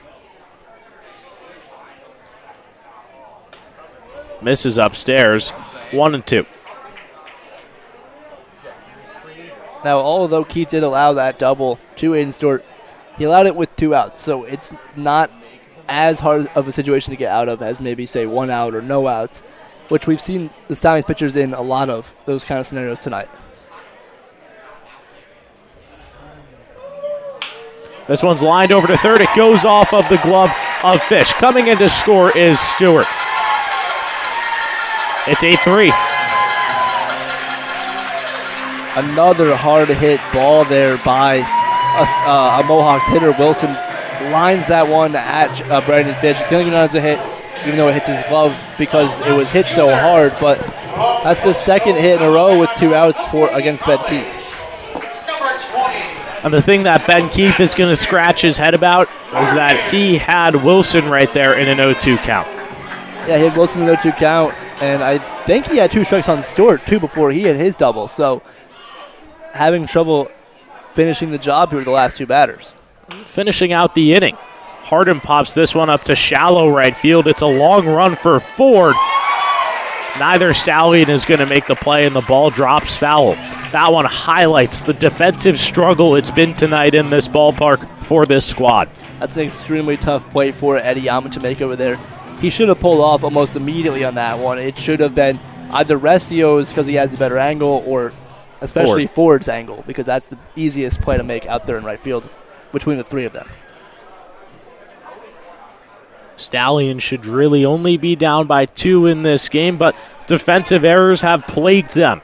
It's been the story of the season as well. The errors and the left on base, all of that prevalent here tonight at Shuttleworth Park at the most important time. This one's looped out into right field. It's a 2-out base knock for Hardin. Wilson will stop at second. There's runners at first and second with 2 outs.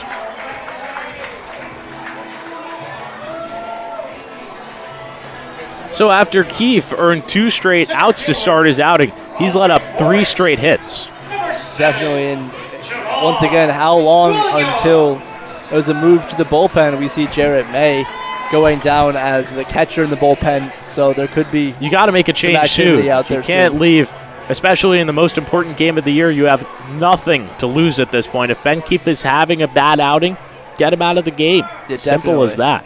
You cannot take any risks here tonight. You have to pull your guys with a short leaf if they're having bad nights.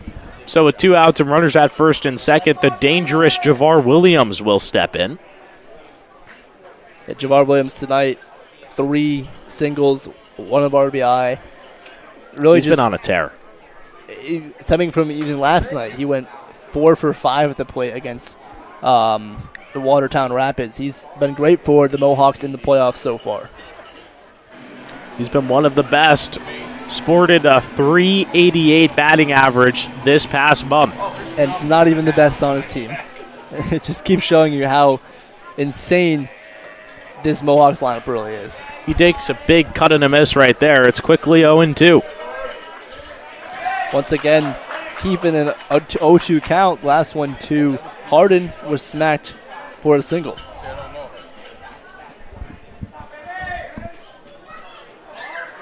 Keefe deals.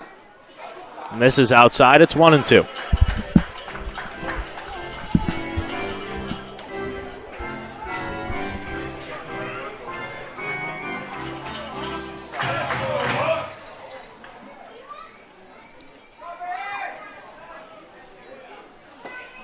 Cut and a miss right there by Williams. He's down on strikes, but not before the Mohawks add another one here in the 6th. They lead it by 5 as we head to the 7th.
Top half of the 7th, Stallions down to their final 9 outs of this single elimination PGCBL final.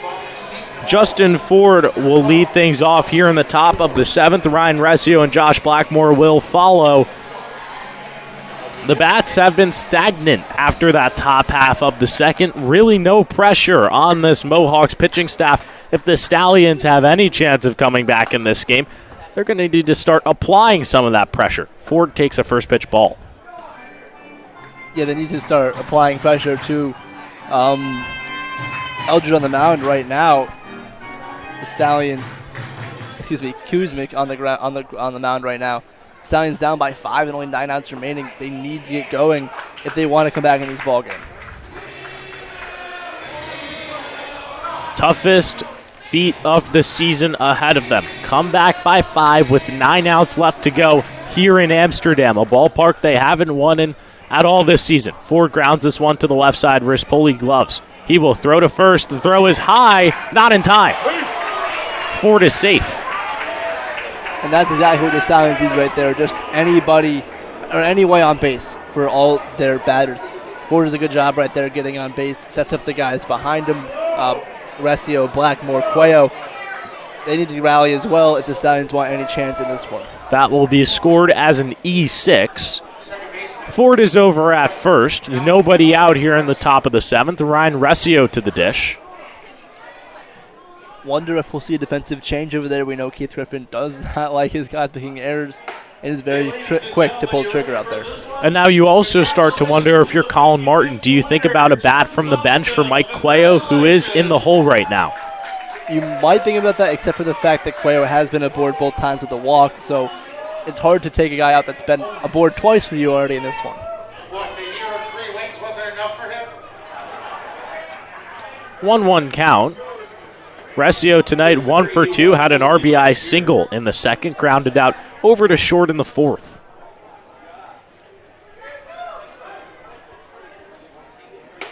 Kuzmic deals a strike right down the middle. It's 1-2. And if you're on Resio at the plate, that's a pitch you should be hammering right there. A fastball down the middle. At this level, you should be swinging at.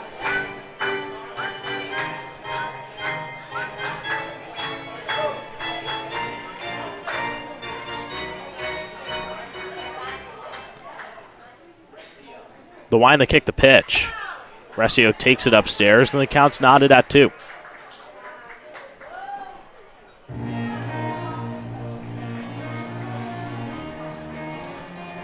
It's the first time the Stallions have had their leadoff runner on base, or leadoff batter, in 3 innings.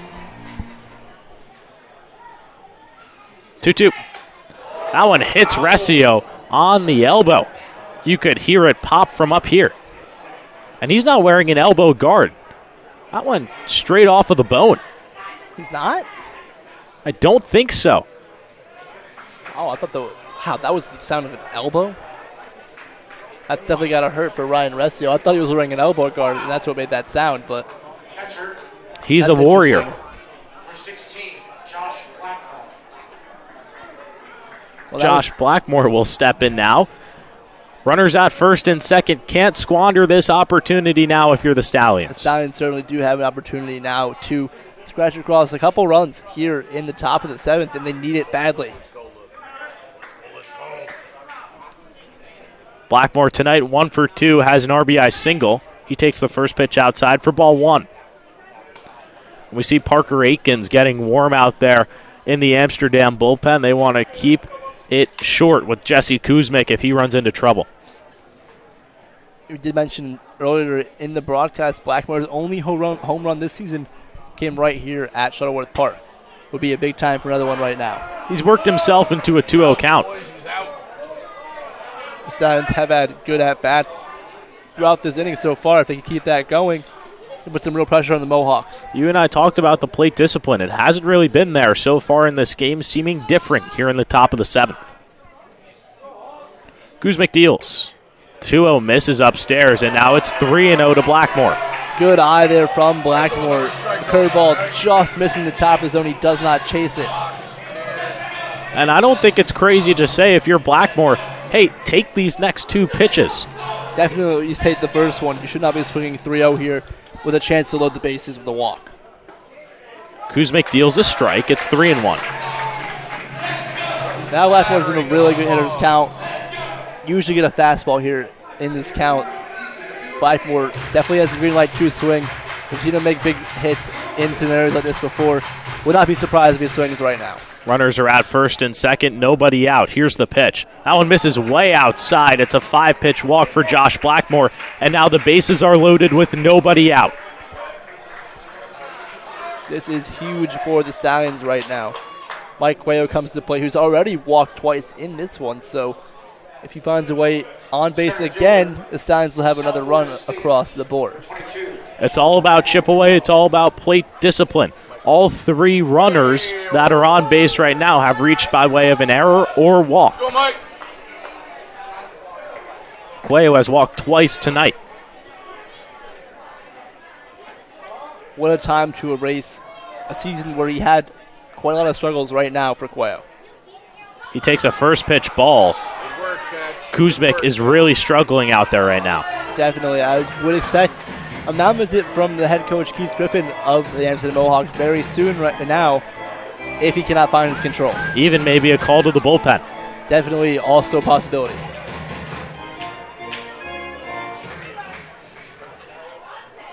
The 1-0. Cuello takes it. That one is a called strike on the outside part of the plate. It's 1-1. That's just not a strike, and that's going to really hurt Cuello in this at-bat. Hopefully he can shake it off and get the next one.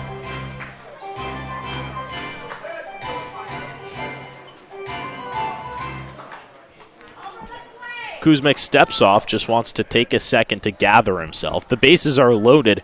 Nobody out here in the top of the 7th. Stallions have to take advantage of this opportunity. That's a balk right there on Kuzmic, and a run will come home to score. That's huge for the Stallions in this scenario. A run scores. Now they have runners in scoring position, second and third. Cuello can't ground control play as well. Takes a lot of pressure off of Mike Cuello. Stallions are within 4 now.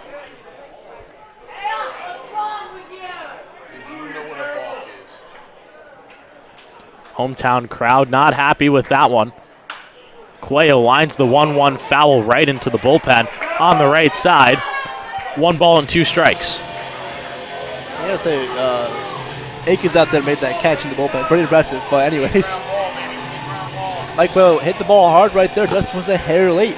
If he can turn on this one, it could be a 2 RBI single. Or if double. he just puts anything to the right side, a run will score. Definitely. 1 ball, 2 strikes here to Mike Cuello. The pitch. Outside. We've seen Cuello maybe not have the batter's eye in the season, but here tonight, he's like an eagle out there. He's coming through in a big way, not chasing these fastballs or curveballs, just off the plate. It's a big night for him if he can get on base again right here. 2-2 pitch. Cuello stays alive once again. He hits that foul ball right where we hit the first one into the bullpen. And some people coming into this game were questioning Mike Cuello being at the bottom of the lineup, but he's exceeded expectations here tonight. He definitely has, battling this at bat. And of course, those 2 walks already on his line. It's been a great night at the plate for him so far. Kuzmic deals. Strike 3, got him looking. 1 out here in the top of the 7th. There still is only 1 out, and their top of the order is up with runners in second and third. So it's a big opportunity for them to score right now. That balk comes in clutch for the Stallions. It eliminates any force play. Trivella at the dish. He had an RBI double in his last plate appearance, was tagged out at third, trying to extend that double into a triple. Takes the first pitch he sees for strike 1. Trivella, as you mentioned, had that double in the 5th. He really needs to build off that right now. Just find any way on base for the Stallions. The 0-1 from Kuzmic. Trivella lines that one to third. DiGiorno is there to make the play. And there's 2 down here in the top of the 7th. The Stallions are in danger of leaving 2 runners on base. And those 2 runners they had on base, they had them with no outs. From UMass Lowell, the 36, Brandon Fish. Brandon Fish will be next. He also has a double in this game. It seemed like Trevella's bat cracked on that play as well. He didn't get everything on it. Yeah, he was early on that pitch, and it hit the top of his bat. That's why it cracked. Fish pops this one up to the left side. DiGiorno is under it. Kuzmic does a great job limiting the damage. He had the bases loaded with nobody out. Stallions only plate 1. Mohawks up by 4. We've hit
bottom half of the 7th. Casey, if the Stallions go on to lose this ball game, they're going to be scratching their head about that opportunity. 2nd and 3rd, nobody out.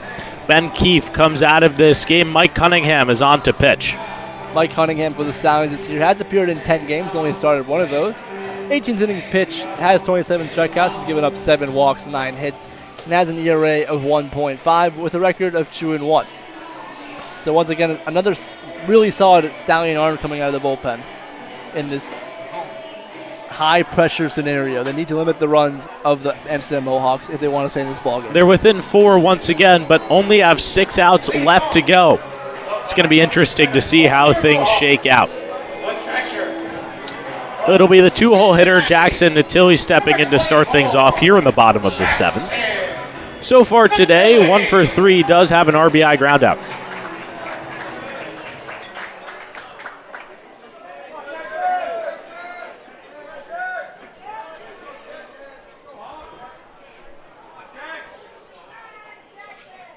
First pitch from Cunningham is a strike. Ben Keefe leaves the game, a 1-inning pitch. 3 hits on his line. A singular earned run. No walks, 2 Ks.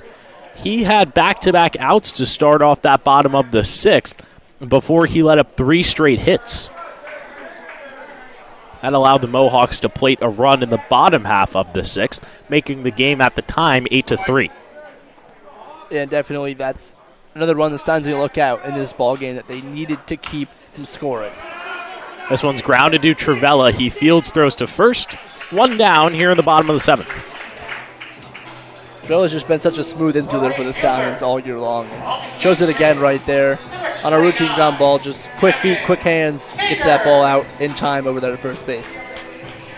Evan Hager will be next.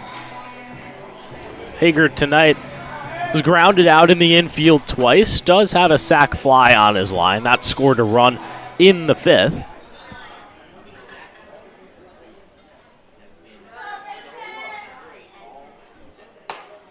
First pitch from Cunningham misses upstairs. Mike Cunningham comes out of Wagner. He's been one of the most solid arms out of this pen all year long. We talked about that 1-5 year right through 18 innings pitched. Just been so dominant for this Stallions team, and they definitely need him right now. It's a big scenario, big situation. Cannot allow any more runs to score. And for Saugerties, you have 3, 4, 5 coming up in the top half of this 8th, that being Manly Bonds Yaman, Amato in the hole after them. You need to give your bats a chance to come back. Definitely. I mean, those guys, although haven't been as productive tonight, we know they can definitely swing a bat well, all 4 of those guys. So it'll be big for them to come up swinging in the top of the 8th. Or not even swinging, just having plate discipline and getting yourself on base. The first 3 base runners of that top half of the 7th for the Stallions came by way of 2 walks and an error. This one's grounded over to Yaman at first. He steps on the bag. 2 quick outs here in the bottom of the 7th. Good start to Michael Cunningham's outing so far. Cunningham, before this game, has only came into play against the Mohawks once. That happened right here at Shuttleworth Park on July 18th, just a couple weeks ago. He went 2 innings strong on that one, only gave up 1 run, and it was earned on a singular hit and a walk. And he also had 5 strikeouts. So, done a pretty good job here at Shuttleworth Park. Needs to replicate it here for the Stallions tonight. Cade Ladahoff at the dish. He takes a first pitch strike. Curveball working well for Cunningham early in its outing.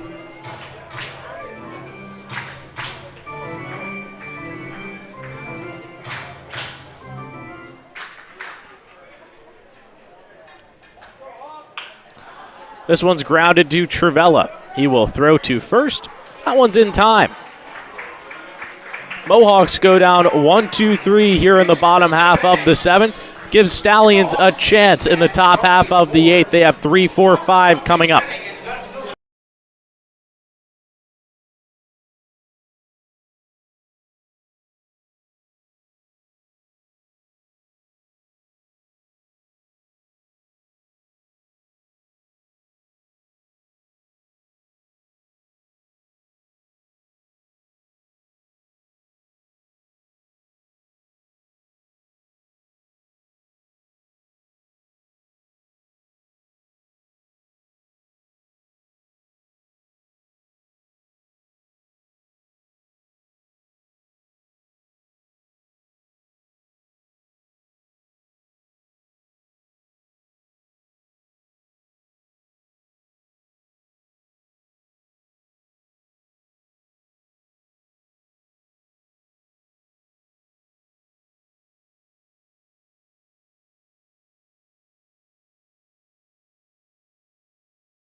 Jesse Kuzmic back out there for the Amsterdam Mohawks here in the top half of the 8th.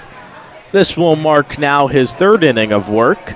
Casey, it's time for this team to jump all over him. They've seen the control issues in that 7th, and they have the 3, 4, 5 hitters in their lineup due up in this inning. Yeah, heart of the order for the Stallions due up in this inning, and they need to produce in a big way. Down by 4 runs here, only 6 outs remaining in this ballgame for the Stallions. You have Manley, Bonds, Yaman, and you have Amato.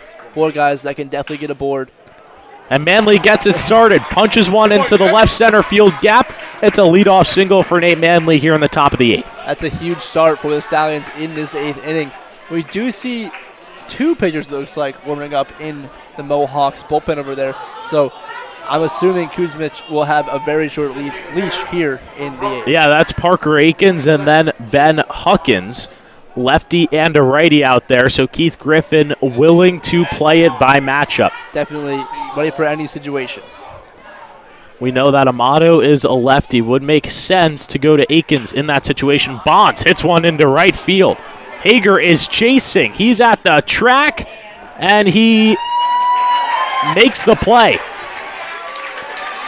One down here in the top of the 8th.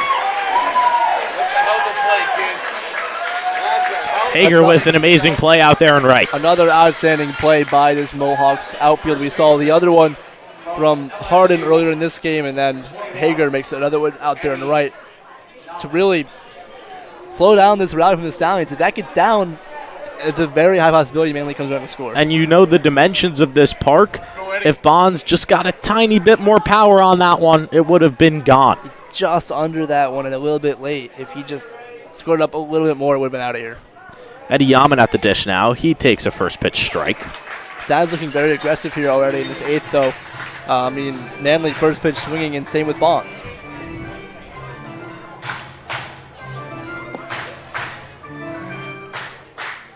Eddie Yaman, we saw, hit a hard line drive for a single last at bat. Smokes that one to the right side foul. He just produces hard contact. I mean, it makes sense for his frame. He is a 6'5", 20-pound guy. He's a big dude in the box out there. And he's not a guy that's phased by an 0-2 count. He's in there to battle and work. The pitch. This is way high and away. That's 1-2. Let's go, Eddie. This is big for the Stallions as well. They have to be disciplined in this 8th inning. They can't be chasing balls outside the zone and striking out because of that. The 1-2. Misses again upstairs. Mohawks are 5 outs away from their 3rd straight PGCBL championship appearance. Stallions trying to mount an improbable comeback to deny them of that. Here's the pitch. Once again, runs in on Yaman, and the count goes full. You saw Yaman stay really in that box until the last second. He wants to hit right now for the Stallions. Full count. Manley is at first. 1 out here in the top of the 8th. Kuzmich deals. Yaman flies this one out into shallow left field. Coming in for it is Harden, and he makes the play. He just got under that fastball from Kuzmich on the mound right there. He was just a tad bit more level. That ball could have been off the wall. And just like we thought, Keith Griffin is out of the bullpen, making a Dallas Hot Wieners call to the pen. You would expect the lefty Parker Akins coming on to pitch to face the lefty Amato. Manley is at first. Stallions are trailing by 4 with 2 outs here in the top of the 8th. We'll be right back.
top half of the 8th. Nate Manley at first. Andrew Amato due up, and the new pitcher on is the lefty, Parker Akins.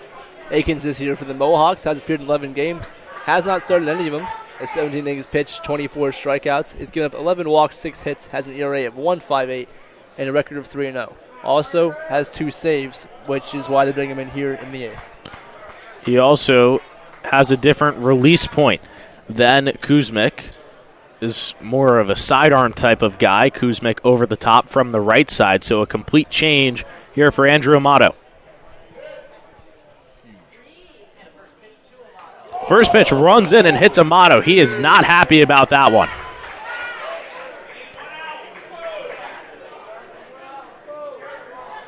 And Amato rightfully so not happy about that when a guy that definitely wants to be in the box to hit. He isn't like getting walked all the time or hit by pitches ever. So that'll bring up Justin Ford, another guy that can really hit, and now he has the advantage against the lefty, although it isn't wild, or not wild. It is a different pitching release point. Runners are at first and second. 2 outs here in the top half of the 8th. Akins was brought in to face Amato. He plunks Amato on the first pitch that he deals in this relief outing. First pitch to Ford misses inside for ball 1.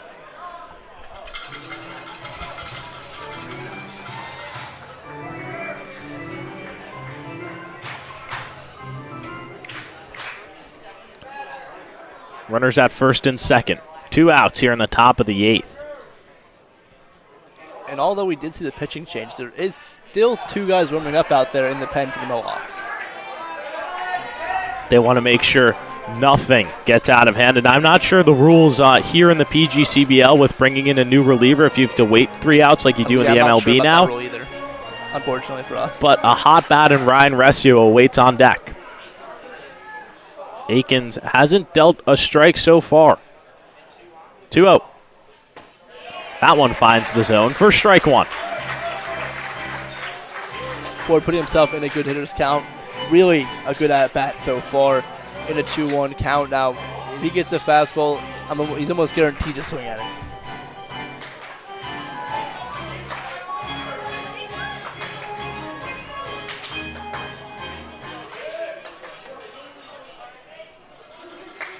Akins deals. That one misses at the knees. 3 balls and 1 strike here to Justin Ford, and now he can hunt strictly fastball. It's a very close pitch to take there from Justin Ford, and it really just shows the at-bats the Stallions have taken in the last couple innings have been so much better than they have the whole game.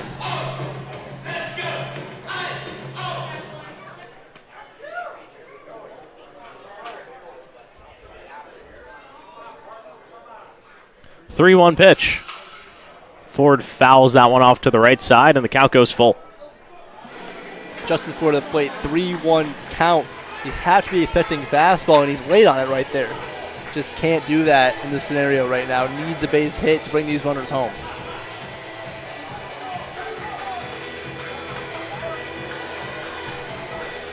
That's a full count. 2 outs here in the top half of the 8th. This a decisive out for the outcome of this ball game.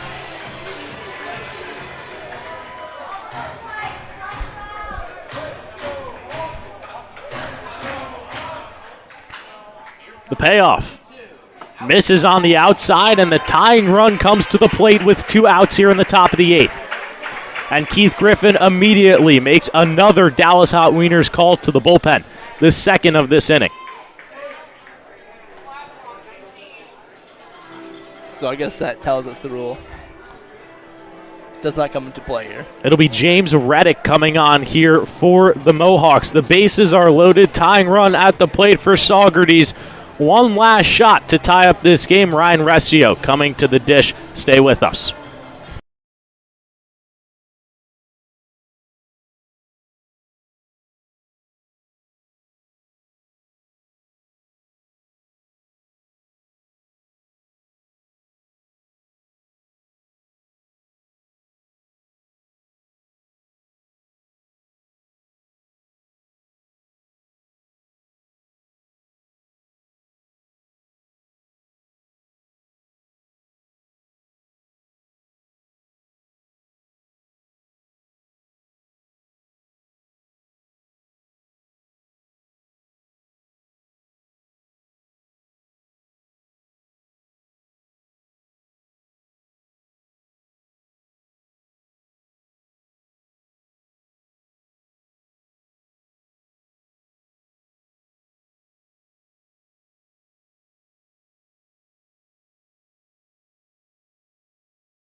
Top half of the 8th.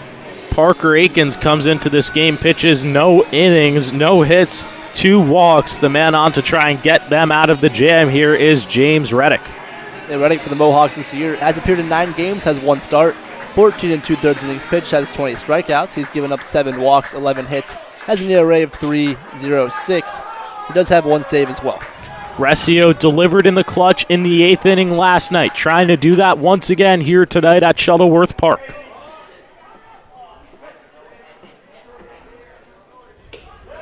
Takes a first pitch strike. We mentioned the clutchness of Ryan Resio.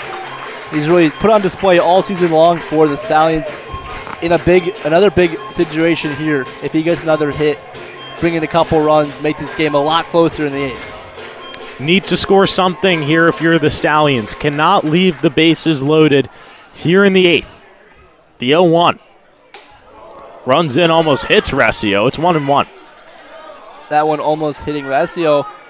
If he does get hit there, it's not the worst thing for the Stallions. They get a run, and the bases are still loaded. A 1-1 count. Reddick deals. Resio chops it to the left side. Going to be a tough play over there at third. DiGiorno throws to first. It's in time. Stallions strand 3 here in the top half of the 8th, and that could very well be their season. Mohawks lead by 4 as we go to the bottom of the 8th.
Bottom of the 8th. If the Stallions go on to lose this game, Casey, they're going to look at 2 innings in particular. They've left the bases loaded twice in this game. Once in the second where they did plate 2, and once in that very last inning. It's been the story of this entire season. They've got 9 left on base here tonight.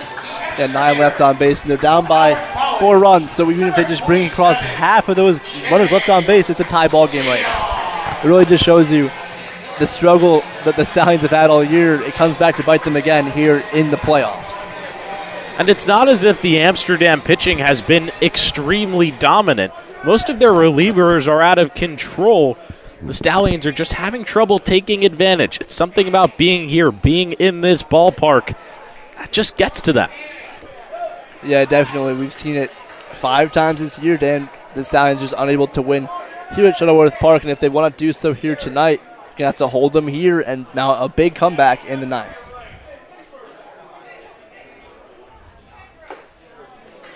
Big cut and a miss right there from Jimmy Dion. If you backtrack to the early part of the season, first time the Stallions took a trip here to Shuttleworth Park, they trailed 8-4 going into the 9th inning, and they would come 1 run short of mounting the entire comeback. They plated 3 in the 9th, made it 8-7, but would end up losing.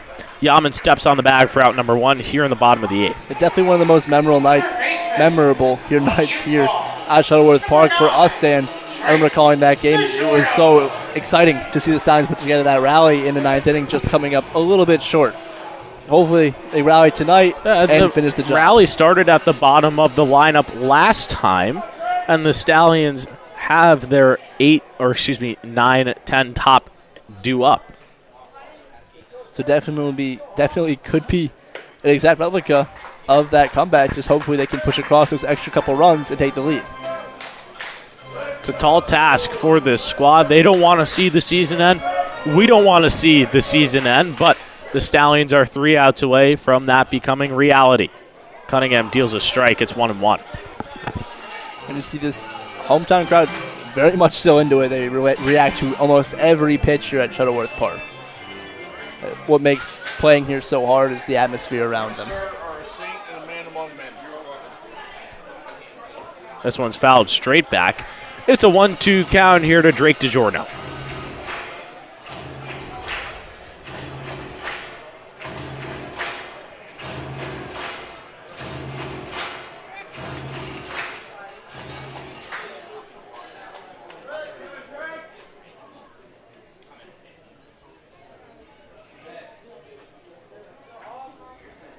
The 1-2 from Cunningham. Misses upstairs. And Casey, when you look back at this entire season, what's going to stand out to you is the 0-5 here at Shuttleworth Park. Stallions came into this ballpark 2.5 games back just about 2 weeks ago for the top spot in the PGCBL East. If they could have notched a win in that game, they could very well be playing this playoff game here at home. Yeah, you talk about how they're 2.5 games back of Mohawks just a couple weeks ago. I mean, they've hit a couple slumps here and there, the Stallions, and that's one thing the Mohawks have done so well this year is they haven't lost many games in a row. And I don't know if they've even lost 2 games in a row this year. I haven't checked. They did lose 2 in a row. That was probably the most they lost in a row. It was the first time they lost 2 games in a row since 2021. And the Stallions fell victim to losing maybe 3 or 4 times in a row at some point, and that's just the reason why they were not able to come away with the first seed this year. And most of those slumps for the Stallions started on the road. We saw how great of a home team they were, 20-4, only 9-8-2 on the road. It really snowballed, and it came back to hurt them. Definitely did. I mean, look at, of course, that advantage. If you're the first seed, you get to play at home, and the Stallions have not won here all year.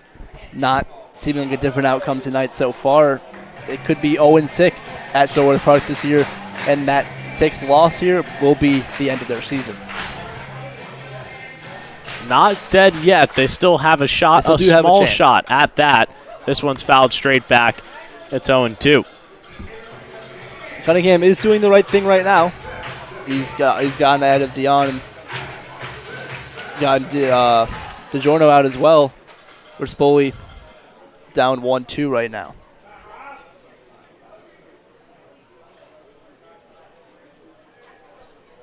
Cunningham deals. Misses off the outside. In this game in particular, you really look back at the bottom of the 5th and the bottom of the 6th. Mohawks posted 3 runs between those 2 innings, and if the Stallions could have limited them to just 1, this game could very well be 4-6.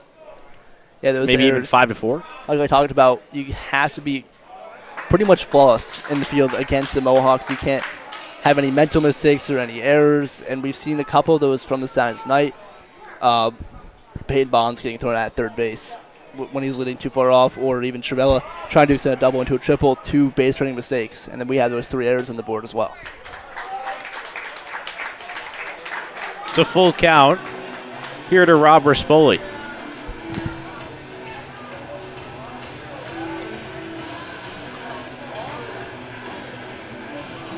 Stallions will need some magic in the top half of the 9th. Otherwise, this campaign comes to an end.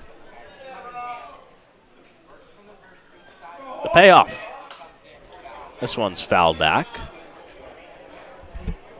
And this group has been the most talented by far we've seen on a Stallions roster sheet ever, I would say. They set the all-time win record at 29. There's plenty to be proud of. And if you're a Stallions fan or even one of the parents watching this stream, the level at which this team is playing is just going to continue to grow. It's not going to be 0-6 against the Mohawks for years to come. The rhetoric is changing around this team. Definitely, we've seen a lot of talented guys throughout this year on the Stallions team. I mean, not even everyone is still on this team that the Stallions had at the beginning of the year. When you started with Cape All-Star Game MVP Ethan Conrad on this squad. Also Byram Hott, who's now in the Cape as well. Fritz Genther's playing professional baseball. There's been a lot of departures to higher levels of play for the squad just speaks volumes to the talent here in Saugerties. Trivella trips on the throw. That'll go down as an E6. And that's a testament to the turf here at Shuttleworth Park. That doesn't happen if it's regular dirt. You're just foot's going to slide a little bit, not trip up and get caught in the turf. And I think that perfectly describes this game. Stallions have been close, but those fielding errors have come back to haunt them. Yes. That's actually something you more often see in football when the cleat gets caught up in the turf right there. Thankfully, it's not an injury for Trivella over there in short because that can cause some serious injuries. Yeah, that's the scary part about playing on the turf. You can easily tear that ACL or even something worse. Hayden Stewart at the plate. He takes a first pitch ball.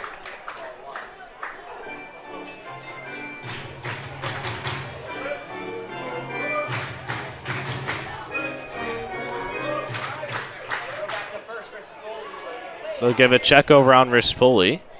The whole infield. He gets back in there safely. The whole field thought he was out there, so I saw him sort of shifting towards the dugout there, but unfortunately for them, he was called safe.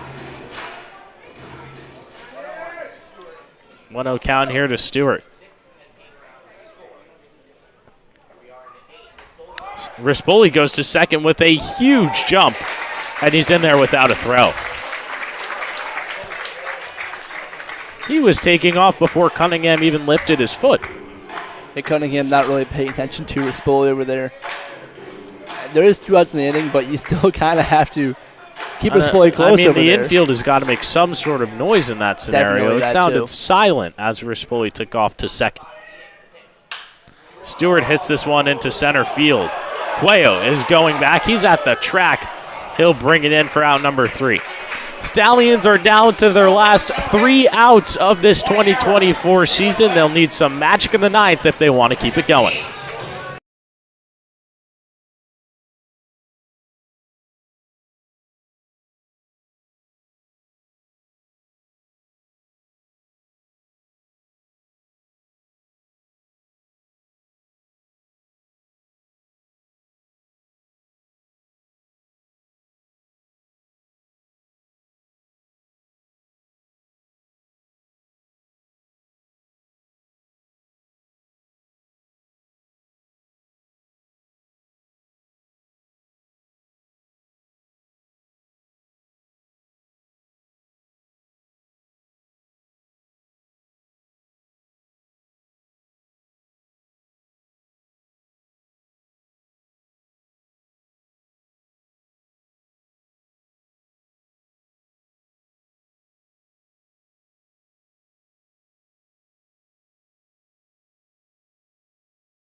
So it's come down to this. Stallions trailing by 4 here in the top half of the 9th. They will need a comeback of epic proportions to keep their season going. James Reddick is out there for his second inning of work. First batter that he's going to face here in the top of the 9th is Josh Blackmore. And Blackmore so far in this one is just 1 for 3. Had that RBI single in the second inning. Season on the line here in the top half of the 9th. Stallions have had their chances in this ball game, but just haven't converted. First pitch to Blackmore misses for ball 1. That's going to be the key for the Stallions here in this 9th inning. Staying patient, being disciplined. You have to stay within yourself in this scenario right now. You can't let the moment overcome you. Just take it pitch by pitch, at bat by at bat. Stallions have come back from 4 down in the 9th in this PGCBL season. That was against the Albany Baseball Club early in the month of June. It's a 3-0 count to Blackmore, just the start the Stallions wanted here in the 9th. Blackmore doing a great job so far. Just watch 3 balls go by, and some of them not even close. So maybe a little bit of pressure on Reddick right now for the Mohawks. 3-0 is right down the middle for strike one. Reddick has faced Saugerties 4 times this year. In his last outing against Saugerties, he went 1 inning strong, gave up no runs, and had 2 strikeouts.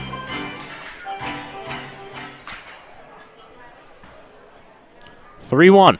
Misses on the outside. It's a 5-pitch walk to lead off the top of the 9th for Josh Blackmore. And that's a very solid at-bat for Josh Blackmore right there. And immediately, Keith Griffin is out of his dugout. Hasn't made a single signal to the pen yet. Now he will. So we see the team coming out to greet James Reddick. Griffin still talking things over. We thought he did make a motion to the bullpen. His entire squad thinks that he did. He now does. James Reddick is out of this ball game after issuing a leadoff walk to Josh Blackmore, here to start things in the top half of the 9th. Stallions are trailing by 4. Mike Cuello is due up. We'll be right back.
So maybe a little bit of hope for these Stallions here in the top half of the 9th. James Reddick is out of this game. He just goes a third of an inning. No hits, 1 walk. He's responsible for Blackmore over at first.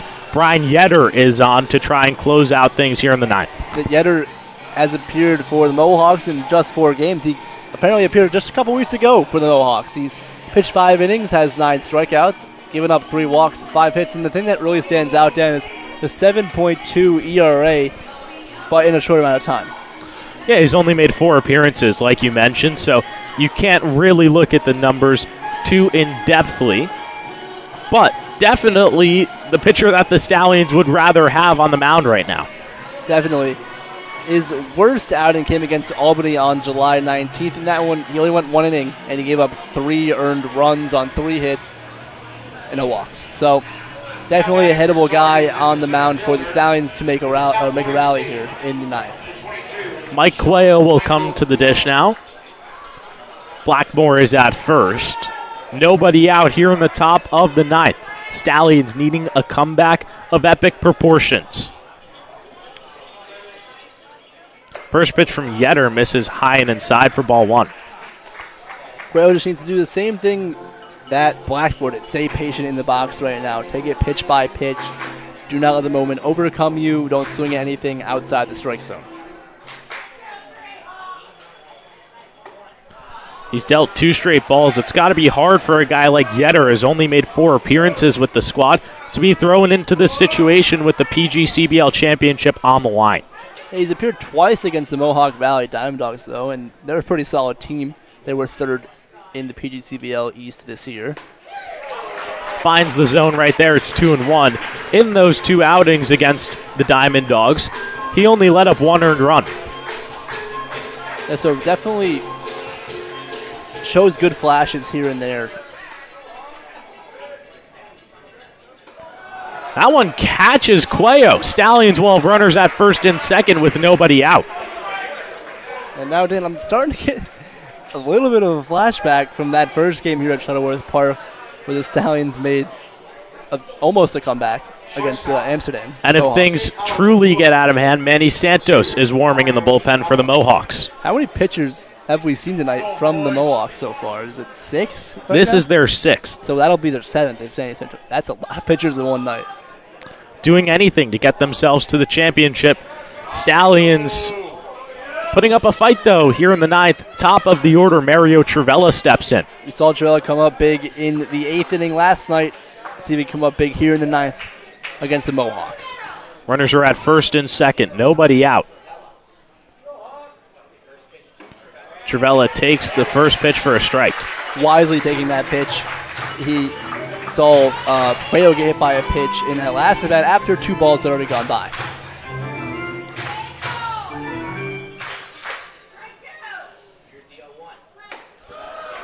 Yetter has struggled with the fastball. He's missed upstairs 3 times so far. Definitely starting with the control right now is Yetter.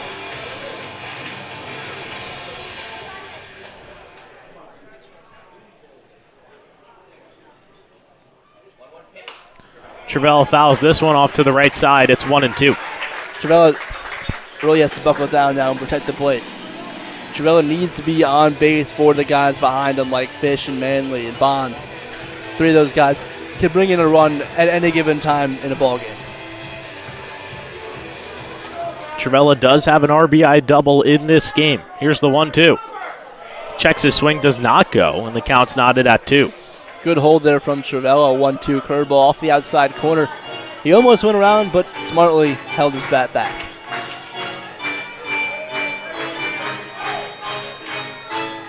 It's a 2-2 count. 2 runners on here in the top half of the 9th. Trivella takes it down low and the count goes full. Yetter 1 pitch away from loading the bases. Yetter 1 pitch away from loading the bases, and there's some pretty powerful guys behind Mario Trivella. 1 swing of the bat could tie this ball game with bases loaded. The payoff.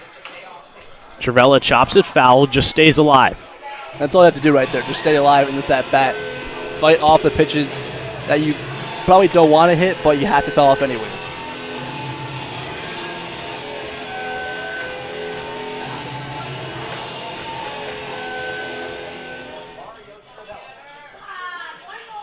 The payoff from Yetter. Trivella chops this one to the left side. It's going to get through for a base hit. The bases are loaded with nobody out here in the 9th for Brandon Fish. He represents the tying run in this ball game. Trivella once again comes through in the clutch for the Saugerties Stallions. Another hit here in the 9th inning, and now with the bases loaded, nobody out, you have your heart of the order coming up. And when you thought the impossible was improbable, it's now possible. The bases are loaded. There's nobody out here in the top half of the 9th. Fish is at the dish. Fish tonight already does have a double that came in the 3rd inning. Fancy's not fancy. Yetter deals.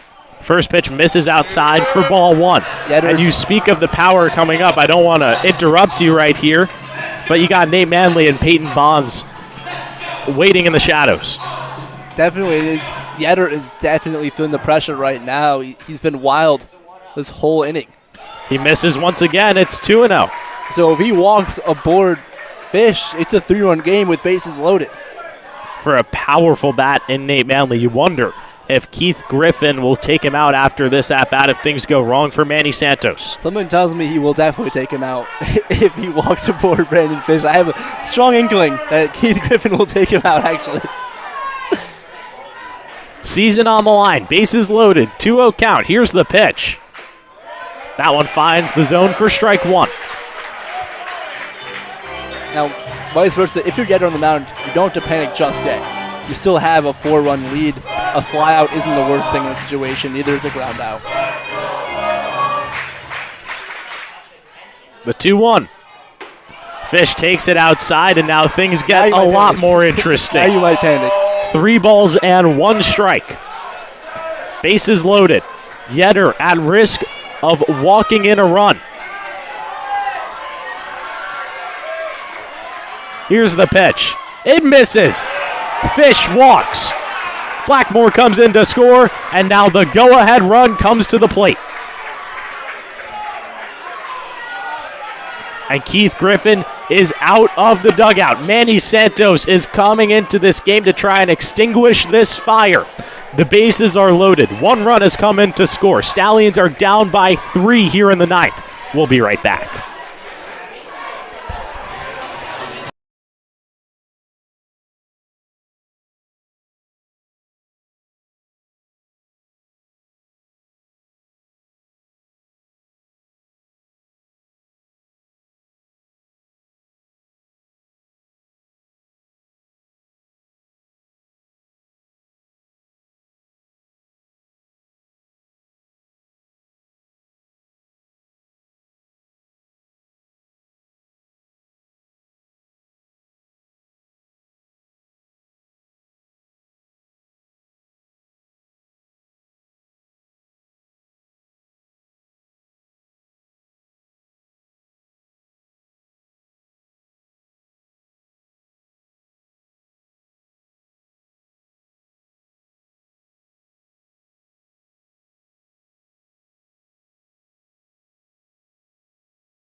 Top half of the 9th. The bases are loaded. Stallions have plated 1. They are within 3. And Amsterdam goes to their best arm in the entire pen. Manny Santos is on to close things out.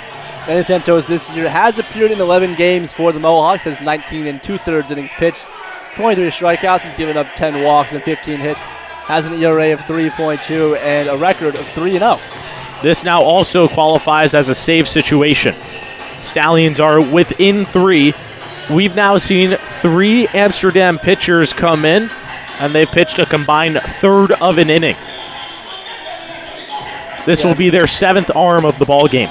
And the Stallions are very familiar with Manny Santos. They've seen him 4 times this year, and 2 of them at home, 2 of them right here. And I'll tell you one thing, Casey, he's let up 5 runs in his last 2 appearances against Saugerties, 2 of those being earned. Nate Manley will come to the plate in what has been his biggest at-bat of the entire summer, trying to deliver for the Stallions in the clutch and keep this season going. Tying run is at first in the form of Fish. Manley represents the go-ahead run. And for the Stallions right now, you have 3, 4, 5. There's no outs and bases loaded, so a very big situation for them to tie this ball game up. First pitch from Santos is in there for strike 1. The best part about all of this is that there's not too much pressure on Nate Manley. I know that sounds weird, but most of the pressure is on Manny Santos right now. Definitely. You have bases loaded, no outs. A hit to the gap could tie this ball game right now. Manny Santos cannot make any mistakes out there. He misses down low. It's a 1-1 count.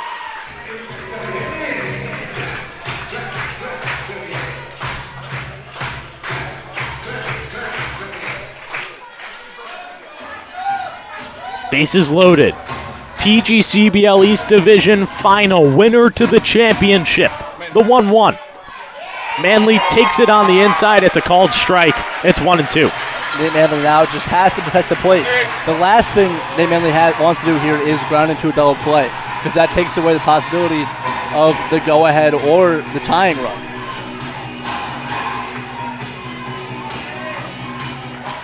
Santos is 1-2. A big cut and a miss for out number 1. Huge out there for Manny Santos on the mound.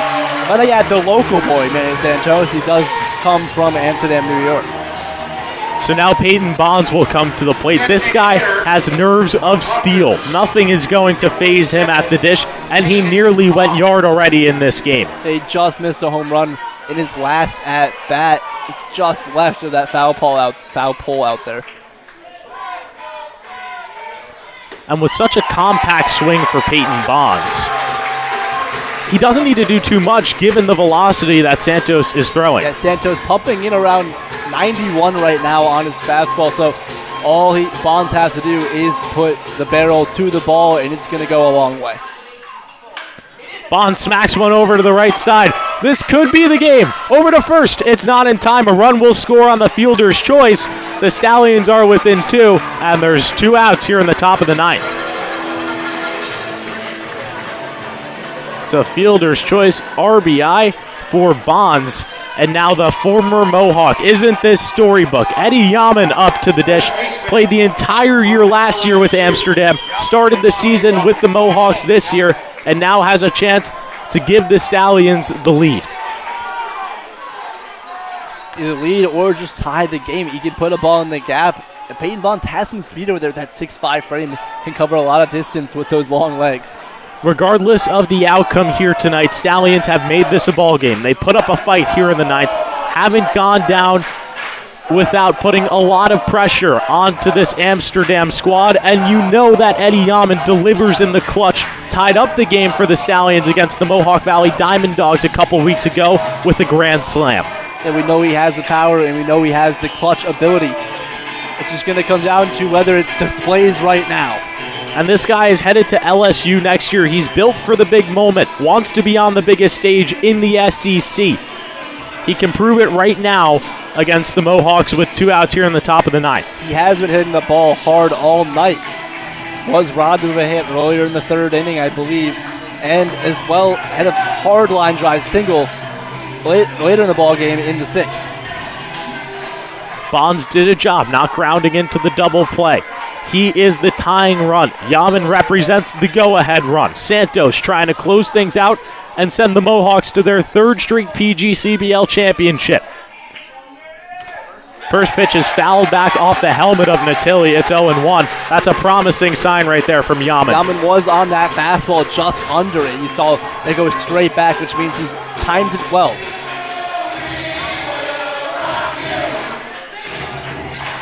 Season on the line. It's an 0-1 count here to Eddie Yaman. Runners are at the corners with 2 outs.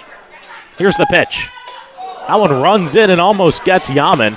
It's 1-1.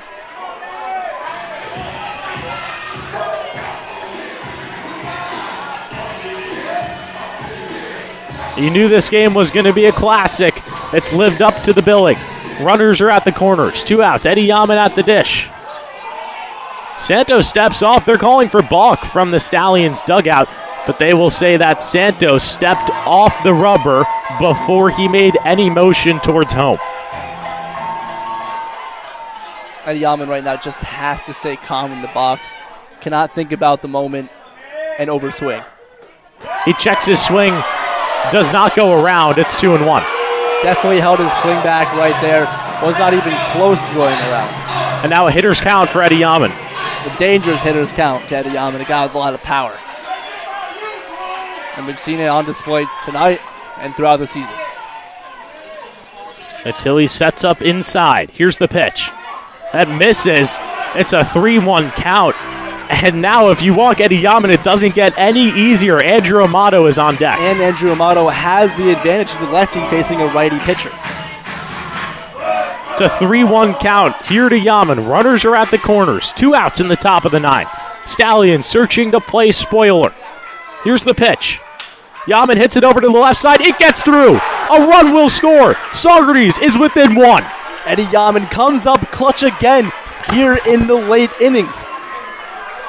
Smacks that curveball from Manny Santos in the hole between 3rd and short, and now it's a 1-1 ballgame. As you said, another big moment for Eddie Yaman.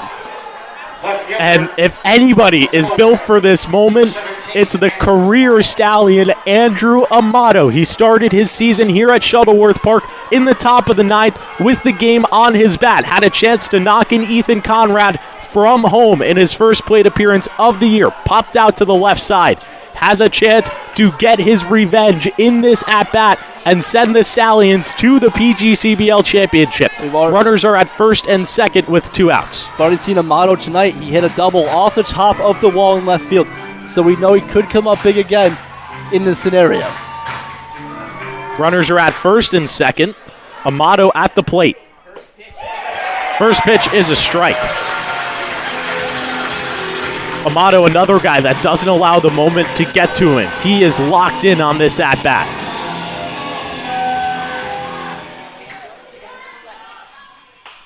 Fouls that one off to the left side. It's 0-2. Stallions are down to their final strike of the year. Thankfully, the best guy at the plate with your final strike of the year, Amato. We talked about it all year. Former MVP in this league. Has been a monster for this team all year. On-base percentage over 500. Amato wants to be in this moment. He wants the noise. He wants the crowd. He wants to deliver. He fouls it off, stays alive. And that's all he's got to do now. Just fight until you get a pitch you like and you can drive. The crowd is rowdy. Season is on the line here in the top half of the ninth. Runners at first and second. Andrew Amato at the plate in an 0-2 count. You wouldn't want anybody else up in this situation. Santos gets his sign. Come set deals. Amato chops, fouls it off. Some fans thought the game was over. He stays alive. Count stays at 0-2. Amato once again fighting another pitch off. Also, in case the Stallions do tie this ball game up, I have to mention there's activity in the bullpen for the Stallions. That's Marciano Neglia getting warm out there.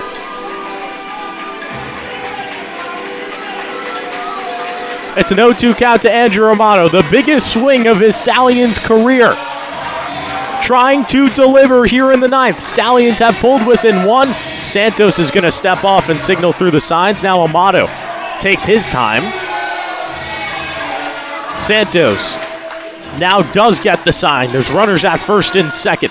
What a way for this PGCBL championship to come to a climax. That one misses on the outside. Natilli thought he had the game in his glove. Amato with great plate discipline, and it's 1-2. Phenomenal plate discipline there from Andrew Amato. Watches that ball outside the zone, and that's a great call by the umpire. He takes a deep breath, trying to center himself here in the biggest moment so far of his Stallions career. Bonds is at second. He is the tying run in this game. Here's the pitch. Amato pokes it to the left side. Throw to second, in time. And the Mohawks are going to their third straight PGCBL championship. The Stallions gave their best effort here in the top of the ninth inning. They scratched across 3 runs. They had 2 runners on base, just unable to convert those final 1 or 2 to tie or take the lead. And you couldn't ask for anything more out of this squad. They put up all the fight, all the heart here in this ninth. We see Yaman jawing with some of his former teammates as he exits the field. The Stallions' 2024 campaign has come to an end here at Shuttleworth Park. They're losers 8-7. And Casey, there's a couple chances you look back on, but really the game was on the line right there, and Amato could not come up in the clutch. Yeah, Amato didn't strike out. Hit the ball hard on the ground over there to Rispoli at short. Just happened to be right at him, unfortunately, for Amato. But the Stallions do this tonight. Well, let's take the chance just to celebrate a great season for the Saugerties Stallions. And Casey, I don't know if I will be stepping in the booth again and putting on this headset here at the Stallions. If I'll be putting it on with you. It's been an absolute pleasure so far this season throughout the entire year to be alongside you. Big thanks, as always, to Rob Vanderbeck for putting us in this position, Kevin Hinchy, and all the other staff. It's been more than I could ever ask for, and it's been a delight doing it alongside you. Likewise, Dan. I've gotten so many countless experiences here at Cantine Field, all over the New York area. Just so many awesome baseball experiences, games to watch, games to call with you, produce. Also with AJ DiBenedetto, who's not here tonight. Shout out to him at home. I think he's a little sick tonight. Hopefully he gets better soon.